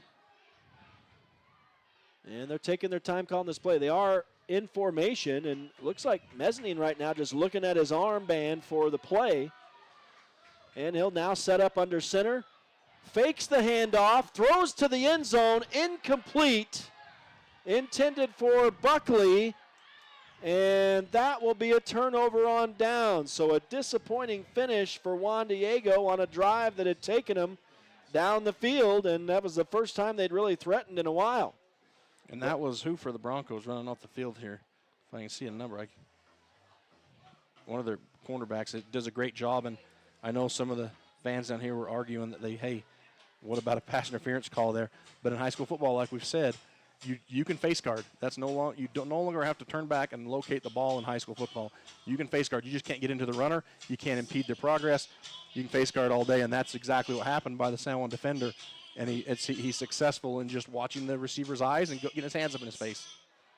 So with 8:17 to go in the game, the Broncos get the ball back. This will be their 3rd try at trying to make this a running clock, 3rd or 4th here in this second half. And there's Anthony Dones. Was that a pass? Yes. Okay. Right across the middle. He threaded the needle on that one. That was a tight spiral, a hair out at left or right, and that thing's picked off or knocked down, and it gets him a 1st down. Yeah, exactly 10 yards on that play, out across the 15 to the 17. So the Broncos give themselves a little breathing room with that quick slant. And now Snyder has all day to throw, and he's going to air it out right side. But again, with this wind, it's overthrown and incomplete. Intended for Javen Montella on the far side. He's got to rein that in, and considering the wind here tonight, I mean, you could have some huge plays. You just got to give that another 2 beats. I mean, that was well overthrown. Yeah, his horse wasn't fast enough to outrun the wind on that one, huh? No, the wind has been a huge factor, that's for sure. So Snyder falls to 17 of 25 on the night. Still pretty decent. I'll have to figure yardage here in just a minute, but Snyder will hand off to, is that Zach or Trace? That's Zach Conway, it looks like, across the 15 again, but that's just right back to the line of scrimmage, so not much for San Juan. It's going to be a 3rd and 10. And I'm sure I've missed one or two here, but by my count, this will be the 8th third down for the Broncos. And so they need to convert here. This is a big one inside their own territory. I guess it's not huge, leading by 3 touchdowns with 7 to go against an offense like they're against tonight. There's a pass intended on the far side for Anthony Doan that I think hit him in the chest, but he missed it. So incompletion brings up a 4th and 10. And likely the first punt of the night for San Juan here. You would think so traditionally, but we'll see what Coach Gibson dials up here. We always look to see. You just never know. So, yeah, obviously it's the short punt formation. You could run the offense out of it, and it will be a punt by Parker Snyder, and it does help that the wind is at his back. It will roll to a stop inside the Juan Diego 40 down to the 37. So the Broncos flip the field, but, boy, the offense has been held here in this second half by the Juan Diego D. 33-6 it remains. That was the halftime score. And we've got 6:59 to go now in this ball game. And our broadcast of Friday Night Lights on Red Rock 92 and pictureitpalmer.com, brought to you in part by Anderson Oliver Title, Utah State University Blanding, San Juan Health, Car Shop Auto Body, Colleen Kays, author of the 7 Dynamos of Organizational Power, Red Mechanical, San Juan Building Supply, Flights Gymnastics, Northern Electric, Countywide Realty, Napa Motor Parts, Creative Floors, San Juan School District CTE programs, and Blue Mountain Foods. Now, you know when they cut that loud music, they're just about to snap the football out here tonight. And Mezzanine will hand off. It's a dive off right guard, and that guy is swarmed and smushed. That must have been Buckley again. Man, these running backs are getting punished in there tonight. So Buckley goes for 1 hard-earned yard right there. Corbin Buckley, 60 yards on 13 hard carries tonight. I mean, the running game is right up the middle all the time for these guys. Into traffic, smash mouth. 6:25 to go in this ball game now. 27-point lead for the 2A defending champion San Juan Broncos. Again, it's Buckley, and again, it's a short gain of a yard here. Again, this is what we talked about at halftime. Juan Diego, they just keep running that ball up the middle, which is, getting them a couple of yards, but now it's 3rd and, 6, 7? It just, they need 4 or 5 yards of carry, and they were getting that with 23 down here, their sophomore running back, and he's now out of the game. But they need to score some touchdowns quick. That clock is not their friend. No, down to 5:45 to go. And they just continue doing the same thing here. Mezzanine rolls out. He was in traffic, guns it downfield, and it's going to be incomplete. It was underthrown. The crowd wants a flag, but it's not coming. No, a little hand check going down the field. Didn't interfere with the route. You're going to give that to the defender. They're both going to be hand fighting a little. If it doesn't impede the route, doesn't get into his frame, you're not going to get an official to call that. So the incompletion stops the clock, brings up a 4th down, and the punting team comes out, a legit punting team for Juan Diego. Bethea's deep for San Juan. Who is this kicking? Is that 36? Zach Zimakowski. I was wanting to say his name all night. Or Simakowski. This ball is skied but with the wind, that doesn't help you. That's the second time tonight from the same place on the field. I think he just skied that thing and the wind knocked it down. All right. The sideline official backed up to about the 37, but the kid that fielded the ball that's on the sidelines for Juan Diego is at the 42. So I'm like, well, it can't be at the 37. He fielded the ball at the 42, so you got to walk that up, and luckily he does. So I just find it humorous sometimes. Yeah. Well, they do spot it at the – oh, so they spotted up at the 43. There you go. So San Juan in the huddle here. 5:30 remaining in this game. The Broncos looking for the first points of the second half. And, yeah, Parker Snyder hobbling as he comes onto the field here for this set of downs. And this drive. That's not good for Bronco fans. No, definitely not. Hopefully it's just a mild sprain, maybe turf toe.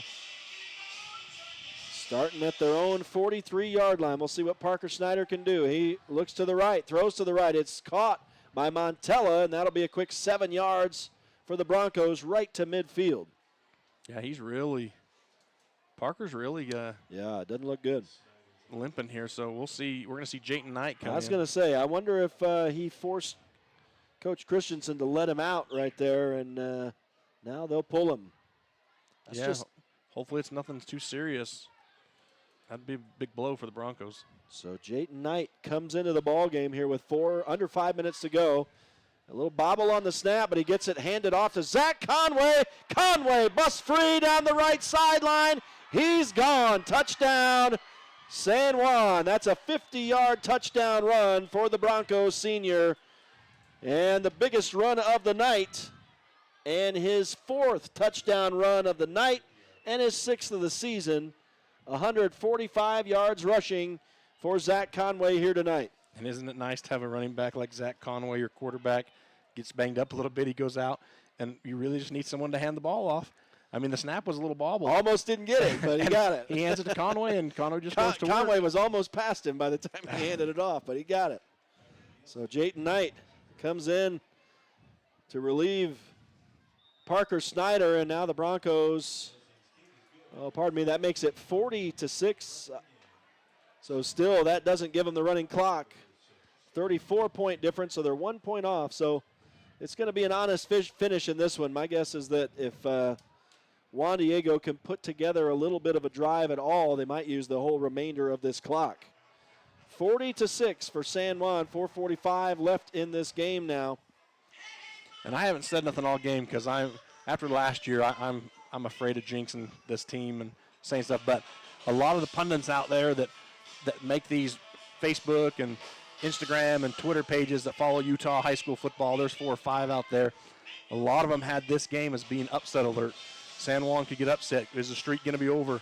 And I mean, there's 4:45 left. Knock on wood. But I think San Juan's come out here and proven that they're legit. Yeah, and I know folks have written that this is maybe the last challenge for San Juan in the regular season, but you got Emory on the schedule. You got San Juan knows they can't look past anybody all year. Everybody's gunning for them, that's for sure. It's, the media, these teams got to basically ignore us, Art, ignore the media. There's a nice run back and a hard run back and a late flag for Archuleta. 2 flags on the field. So I don't know this may be a flag on both teams. We'll see. Could be some offsetting and just some hard-nosed football in there. That was a strong run. Talk about hurdling. Archuleta was up in the air right there. That's a play where you go up and you get spun around like a top. And you get hurt, and that's why you get hurt. That's why they've said no more, because it's going to be a holding for one call. This is coming with 4:39 left. Yeah, it's going to be both offsetting penalties. No, it's both on Juan Diego. Oh, both, okay. So it's going to be a holding. They decline that, and then they're going to take the worst of the 2, which is a block in the back, which is going to mark Juan Diego back inside about the 11?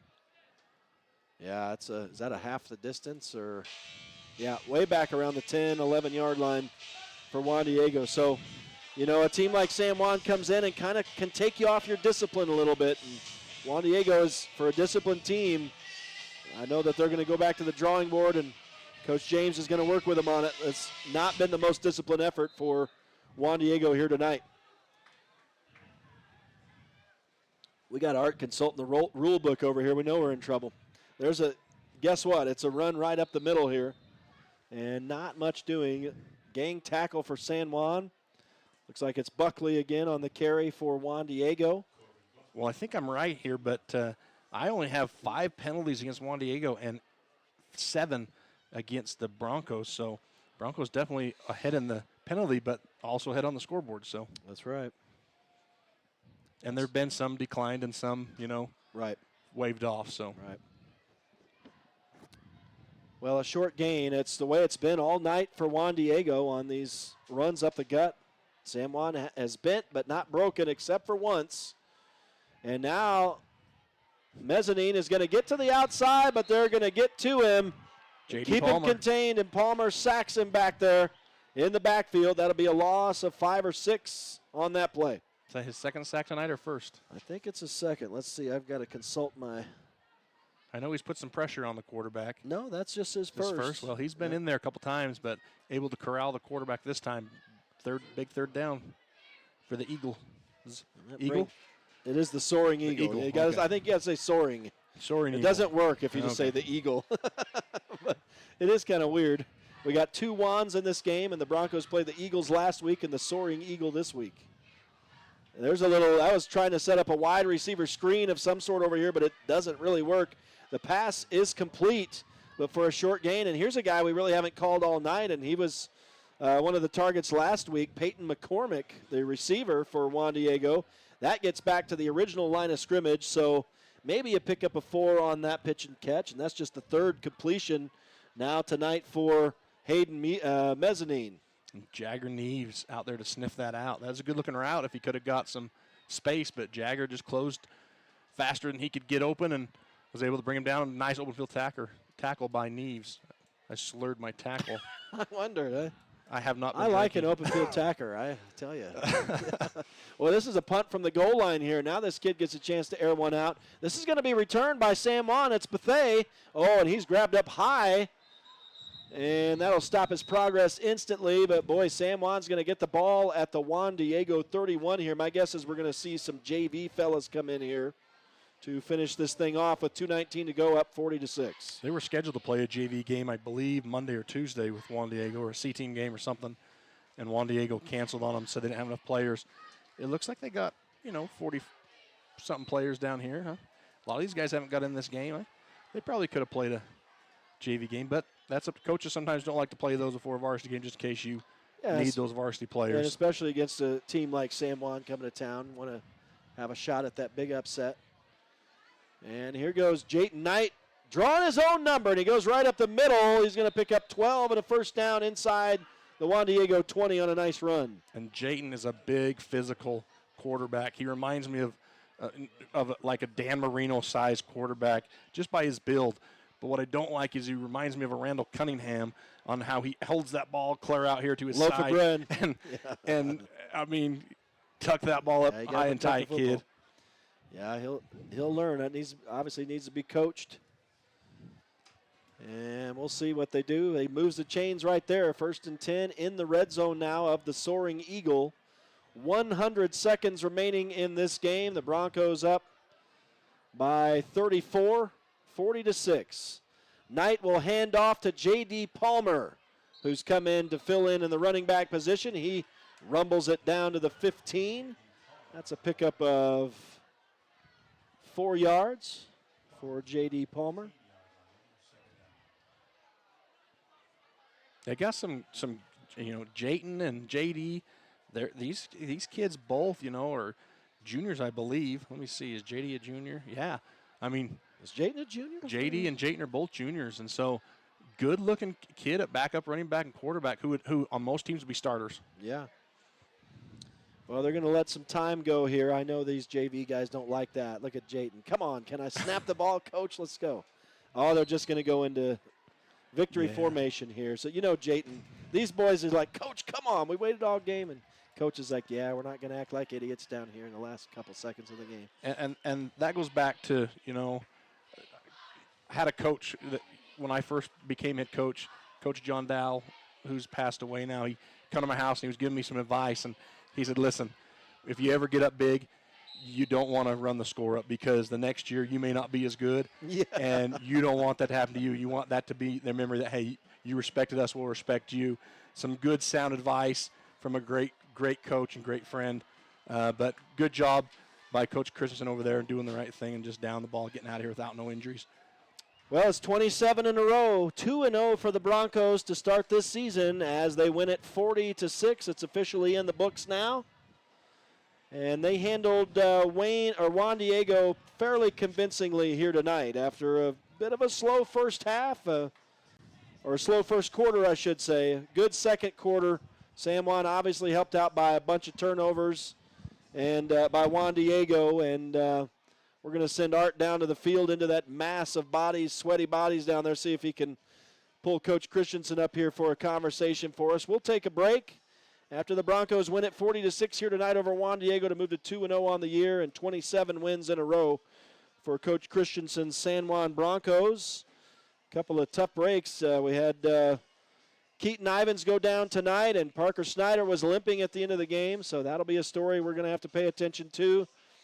But we will take a break, and we'll come back out for final stats, hopefully a conversation with Coach Christensen. And as we close it out here tonight, we'll enter into the Friday Night Lights postgame show. Thanks for being with us here tonight. Join us for the postgame show here in just a couple minutes. It is Friday Night Lights on Red Rock 92 and pictureitpalmer.com. Hello, my name is David Palmer, and I am the Parks and Recreation Director for the City of Blanding. Hi, my name is Sylvia Stubbs. As a recently elected San Juan County Commissioner, We are so excited to collaborate with SJC-PAC Coalition and San Juan Counseling to bring parents-empowered messaging to our beautiful Wellness Center pool area. Parents Empowered is a Utah campaign designed to help parents understand the power they have in reducing the risk of underage drinking. Survey data tells us that youth perception of risk in San Juan County in all grades went from 83.6% in 2019 to 68.3% in 2021. This means our kids don't understand the damage that alcohol and other drugs can cause on their developing brains. Did you know that Utah teens reported that parental disapproval is the #1 reason they choose not to drink? Never assume your children know what your rules, expectations, and attitudes are. Write them down and discuss them with your kids so they understand the reasons behind them. Bonding is essential to preventing underage drinking. Children are less likely to drink when the parents are involved in their lives and when children and the parents feel close to one another. Together, we can help build a stronger San Juan County. Let's do this! In 1957, Lyle and Clea Johnson founded Lyle Northern Electric. What began as a small business in their family home has grown into the prominent local company it is today, a third-generation owned and operated company.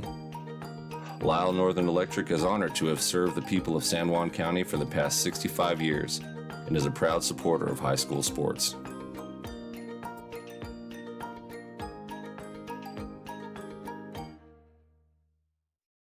Compared to the vocational schools of the past, today's career and technical education courses span nearly every industry, including health science, business, digital arts, and computer science. CTE students learn valuable, real-world technical skills with a solid academic foundation while exploring career options or pursuing their passions. Did you know San Juan School District offers 19 CTE pathways for secondary students? To learn more, talk to a school counselor or CTE teacher today.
With a changing economy and advancing technology, it's time that marketing and selling of real estate in San Juan County catches up. Four Corners Homes and Property Management is changing the game. Every Four Corners Homes listing includes 3D mapping and virtual tours, professional photos, a digital and global 21st century footprint, and marketing exposure that makes it easy for buyers to find and identify what makes your listing unique. Marketing and exposure sells real estate, and if you want the best, you need Four Corners Homes on your team. Find us at fourcornershomes.net or call 801-404-0058.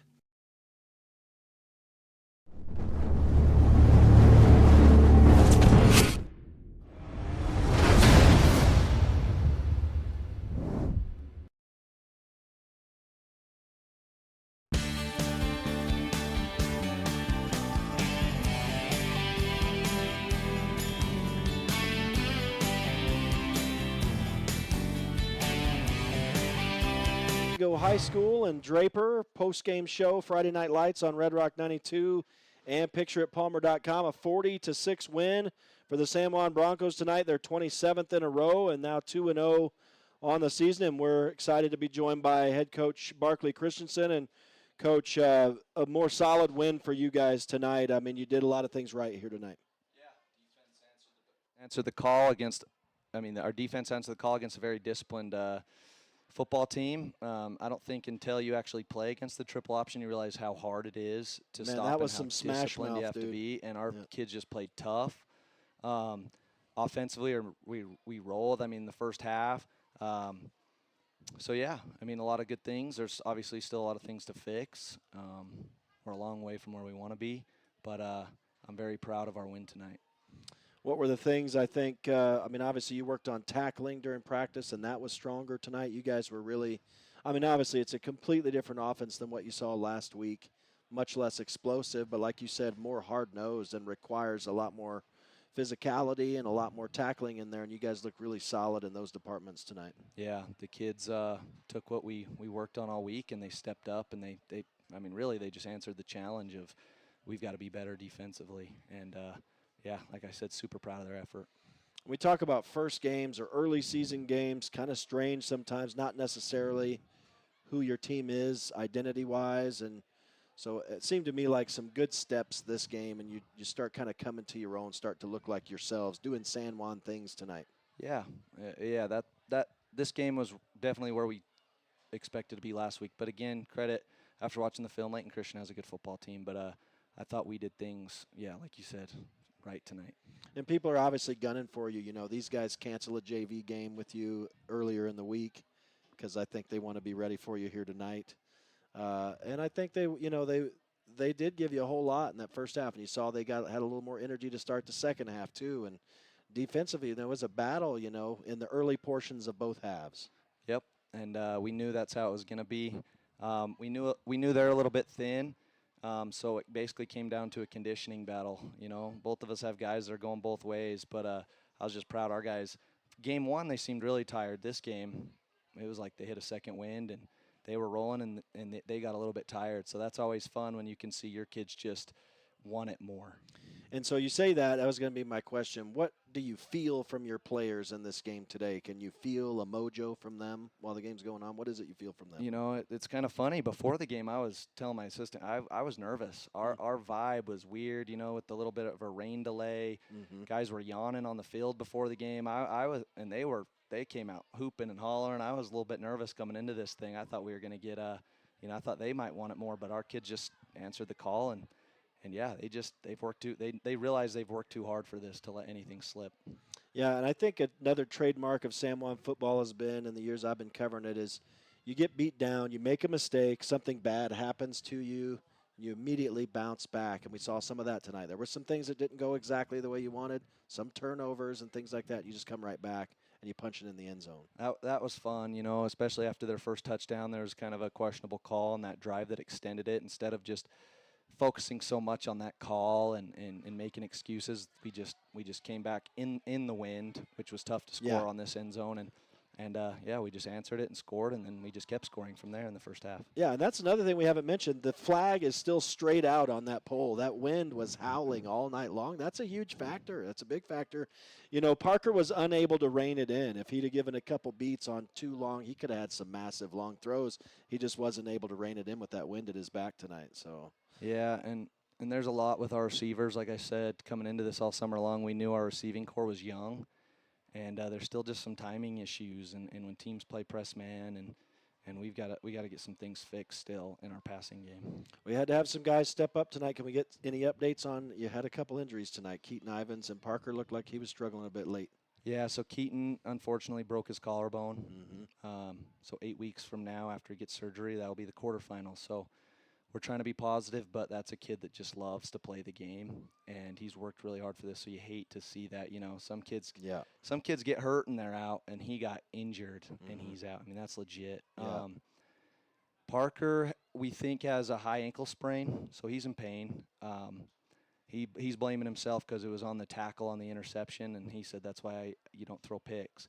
The thing with Parker is he's just that's a warrior. So it is going to hurt us. It's obviously scary, but he's so tough. We might have to adjust the game plan a little bit next week against Bayfield, but he won't want to. We'll see. We'll see how he reacts to it. Well, it was interesting. I think that's the most freak interception I've ever seen in my covering of football. That the pick that Parker threw that just hacky-sacked off the back of the dude's heel and went sky high, and they had opportunity to intercept it. But then Parker comes right back and picks up a fumble off the turf himself. So that's just that bounce-back mentality you guys have, that battle back. So Parker obviously showing that heart and that drive right there. Yeah, and we feed off of it. I mean, he's definitely our leader. Well, a good solid win for you guys. What are you going to take into practice this coming week, preparing for Bayfield? It's unfortunate because Bayfield, their first game is our game, and I hate having a game where I can't watch film and prepare. So yeah, Colorado's starting 3 weeks late.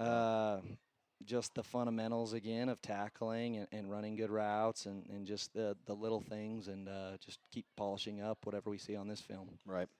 Well, Coach, good win. You guys obviously have a long drive home. You don't stay in hotels overnight. I guess you can sleep on the bus ride home, but that's right. I can't do it. Got to stay overnight. So you guys have a safe drive home, man. Thank you. We'll see you next week. It's nice to come back home and have your first home game of the season. Yeah, a one-game home stretch. Yeah, it's awesome. It's so ridiculous. Well, Coach, we appreciate it. Good win for you guys. 2-0 on the season now, and I know you'll just continue to work. So appreciate it. Appreciate you guys for following us. Thank you. Right, Coach, that's Barkley Christensen of the San Juan Broncos. His team winning 46 tonight. It was a pretty convincing win, a pretty solid win for the team. We're going to look at some final stats now before we close it out. Let's start with the hometown Juan Diego Soaring Eagle, and we'll start with the quarterback, Hayden Mezzanine, and he did most of the work. The passing game wasn't amazing. Obviously, it was the veer, the triple option, if you will, close to a wing T type of offense. And it was a 20-yard passing effort tonight. Mezzanine was 3 of 10. They obviously did most of their damage on the ground. Mezzanine ended up with 27 yards rushing and the lone TD of the night way back in the first quarter. In fact, it was his first run, a 37-yarder. If you think back hard, you might remember that run as he bounced off a couple of defenders and went right up the distance from 37 yards out. So that was the full-on offense, at least on the scoreboard, but 63 yards rushing ultimately for Corbin Buckley tonight and 15 carries. So he had most of the work there. I haven't necessarily been able to add up some stuff. Let's see. Looks like 36 yards rushing on 14 carries for Antonio Archuleta and 7 yards on 3 carries for Roman Rosano. Nicholas Richardson, the sophomore, had 14 yards on 3 carries. And coming in that fourth quarter, a very promising young running back for Juan Diego, Kenoa Jager. I'm not sure if I'm pronouncing that at all correctly, but he had 18 yards on 4 carries. So really bang for buck-wise, he got the most for this Juan Diego offense. That's basically it. Just a couple of receiving marks here. 16 yards receiving for Archuleta. That was most of it. Only one more catch. That was 2 catches for him out of the backfield. Then Peyton McCormick caught 1 pass for 4 yards, and he was the touchdown receiver last week. So a little bit surprising that we didn't really call his name a lot tonight. I know that there was one incomplete pass intended for him early in the game, but let's move on to the San Juan Broncos now, and Parker Snyder with a great night, 229 yards passing. Again, this is all unofficial. 18 of 27 for him, 1 TD, but the 2 interceptions, of course, the one later in the game. The other one was I don't know what you can say. You can't really fault him. It was a freak bounce, that's for sure. But he ended the night with 89 yards rushing, 1 touchdown in the running game, and 1 fumble for Parker Snyder. But Zach Conway, again, just a standout night. 145 yards rushing, 4 touchdowns, and 15 carries for him. He also had 1 reception for a big 32 yards. Then the other receivers for San Juan, it was Anthony Doan having a great night. 99 yards on 7 catches for him and 1 touchdown. 37 yards for Javen Montella, and that's a kid you're going to have to look to now that Keaton Ivins is going to be out. He had a couple drops in the first half, but nice to see him bounce back in the second half. So 3 catches, 37 yards for Montella, the junior. Brigham Nielsen had a good night, 45 yards receiving on 3 catches, 10 yards for Keaton Ivins before he went out with the broken collarbone, and that was 3 catches for him. So that's a tough break for Keaton Ivins. I have broken my collarbone. It is not great. You use that collarbone more than you would know, even just for breathing or for coughing. Jayton Knight came into the game at quarterback late, and he ran for 12 yards. J.D. Palmer ran for 4 yards on 1 carry. Trace Bennett carried the ball twice for 5 yards tonight. It was ultimately 255 yards rushing and 5 touchdowns for the San Juan Bronco offense tonight. And again, 229 yards passing, 1 touchdown. So that's all the offensive stats. I know we had some defensive. And again, this is all unofficial, and we probably missed some things. But looking at the turnovers, or the takeaways, I should say, Branton Bethea with an interception, Trace Bennett with an interception, Jordan Duke, Parker Snyder, both with fumble recoveries tonight. I think that was it, just 4 turnovers. I may have missed something. Sacks-wise, I know we had a couple half of sacks, and I didn't get those guys' numbers, but Jayton Knight with a couple sacks tonight, J.D. Palmer with 1, and same thing for Zach Conway, 1 sack for him. So that's as comprehensive a look at the stats I can offer you here. Oh, excuse me. Everett Nielsen was 1 of 3 on PATs tonight. So that's all I got. I don't know if, Art, you had anything to add, but it's all unofficial, of course. We do our best, but our best is not good enough.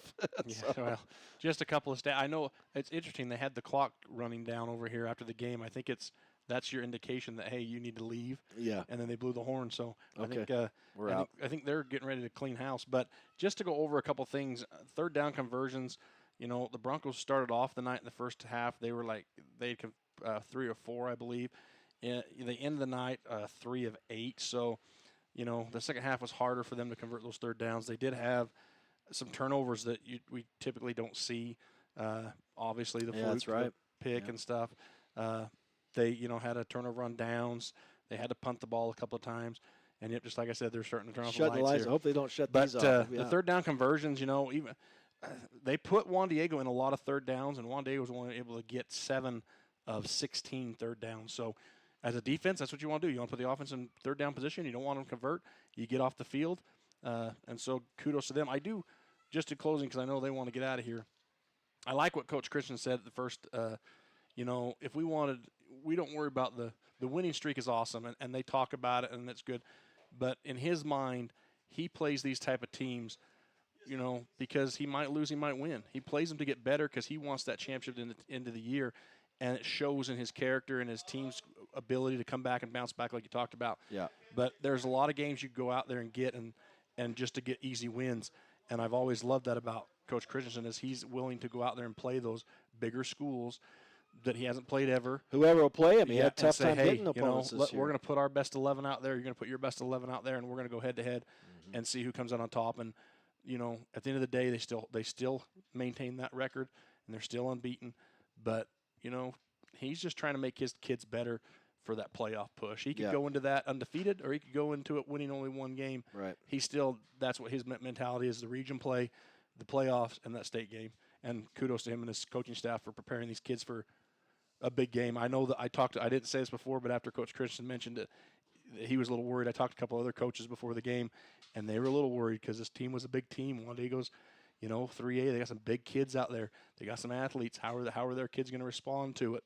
And I think they responded perfectly tonight. Yeah, the turnovers obviously hurt Juan Diego. I did think it was going to be a little bit more of a battle for San Juan tonight. Juan Diego made a lot of self-deprecating, they made a lot of mistakes tonight that hurt them. Uncharacteristic, I would say, maybe. But, you got to think it is still a pretty semi-young team. So that's how it went tonight for Juan Diego. San Juan, pretty convincing win. So I think that'll be it for us tonight as the Broncos move to 2-0 on the season and 27 in a row with this 40-6 win over the Juan Diego Soaring Eagle. Will sign off from Juan Diego High School in Draper. I want to say thanks before we close it out to all the sponsors. We couldn't do these broadcasts without you. Also to all the listeners back home. I want to say thanks to the PictureItPalmer.com crew, which is a one-man band tonight. Caleb Carr, thanks, Caleb. Excellent video, excellent stream once again. I know most of you probably who have the option to do so watch us online. For those of you who listen on the radio, thanks for joining in on Red Rock 92 as well. We'll get you back to regularly scheduled programming. That's going to be it for us here tonight at Juan Diego, where the San Juan Broncos win it 40-6. They're 2-0. They'll come back home for one of the rare home games this season to take on the Bayfield, Colorado Wolverines in their very first game of the season. So we'll see you next week. On behalf of Art Adair, Rhett Sifford saying so long from Juan Diego High School. Have a great night and a great weekend, high school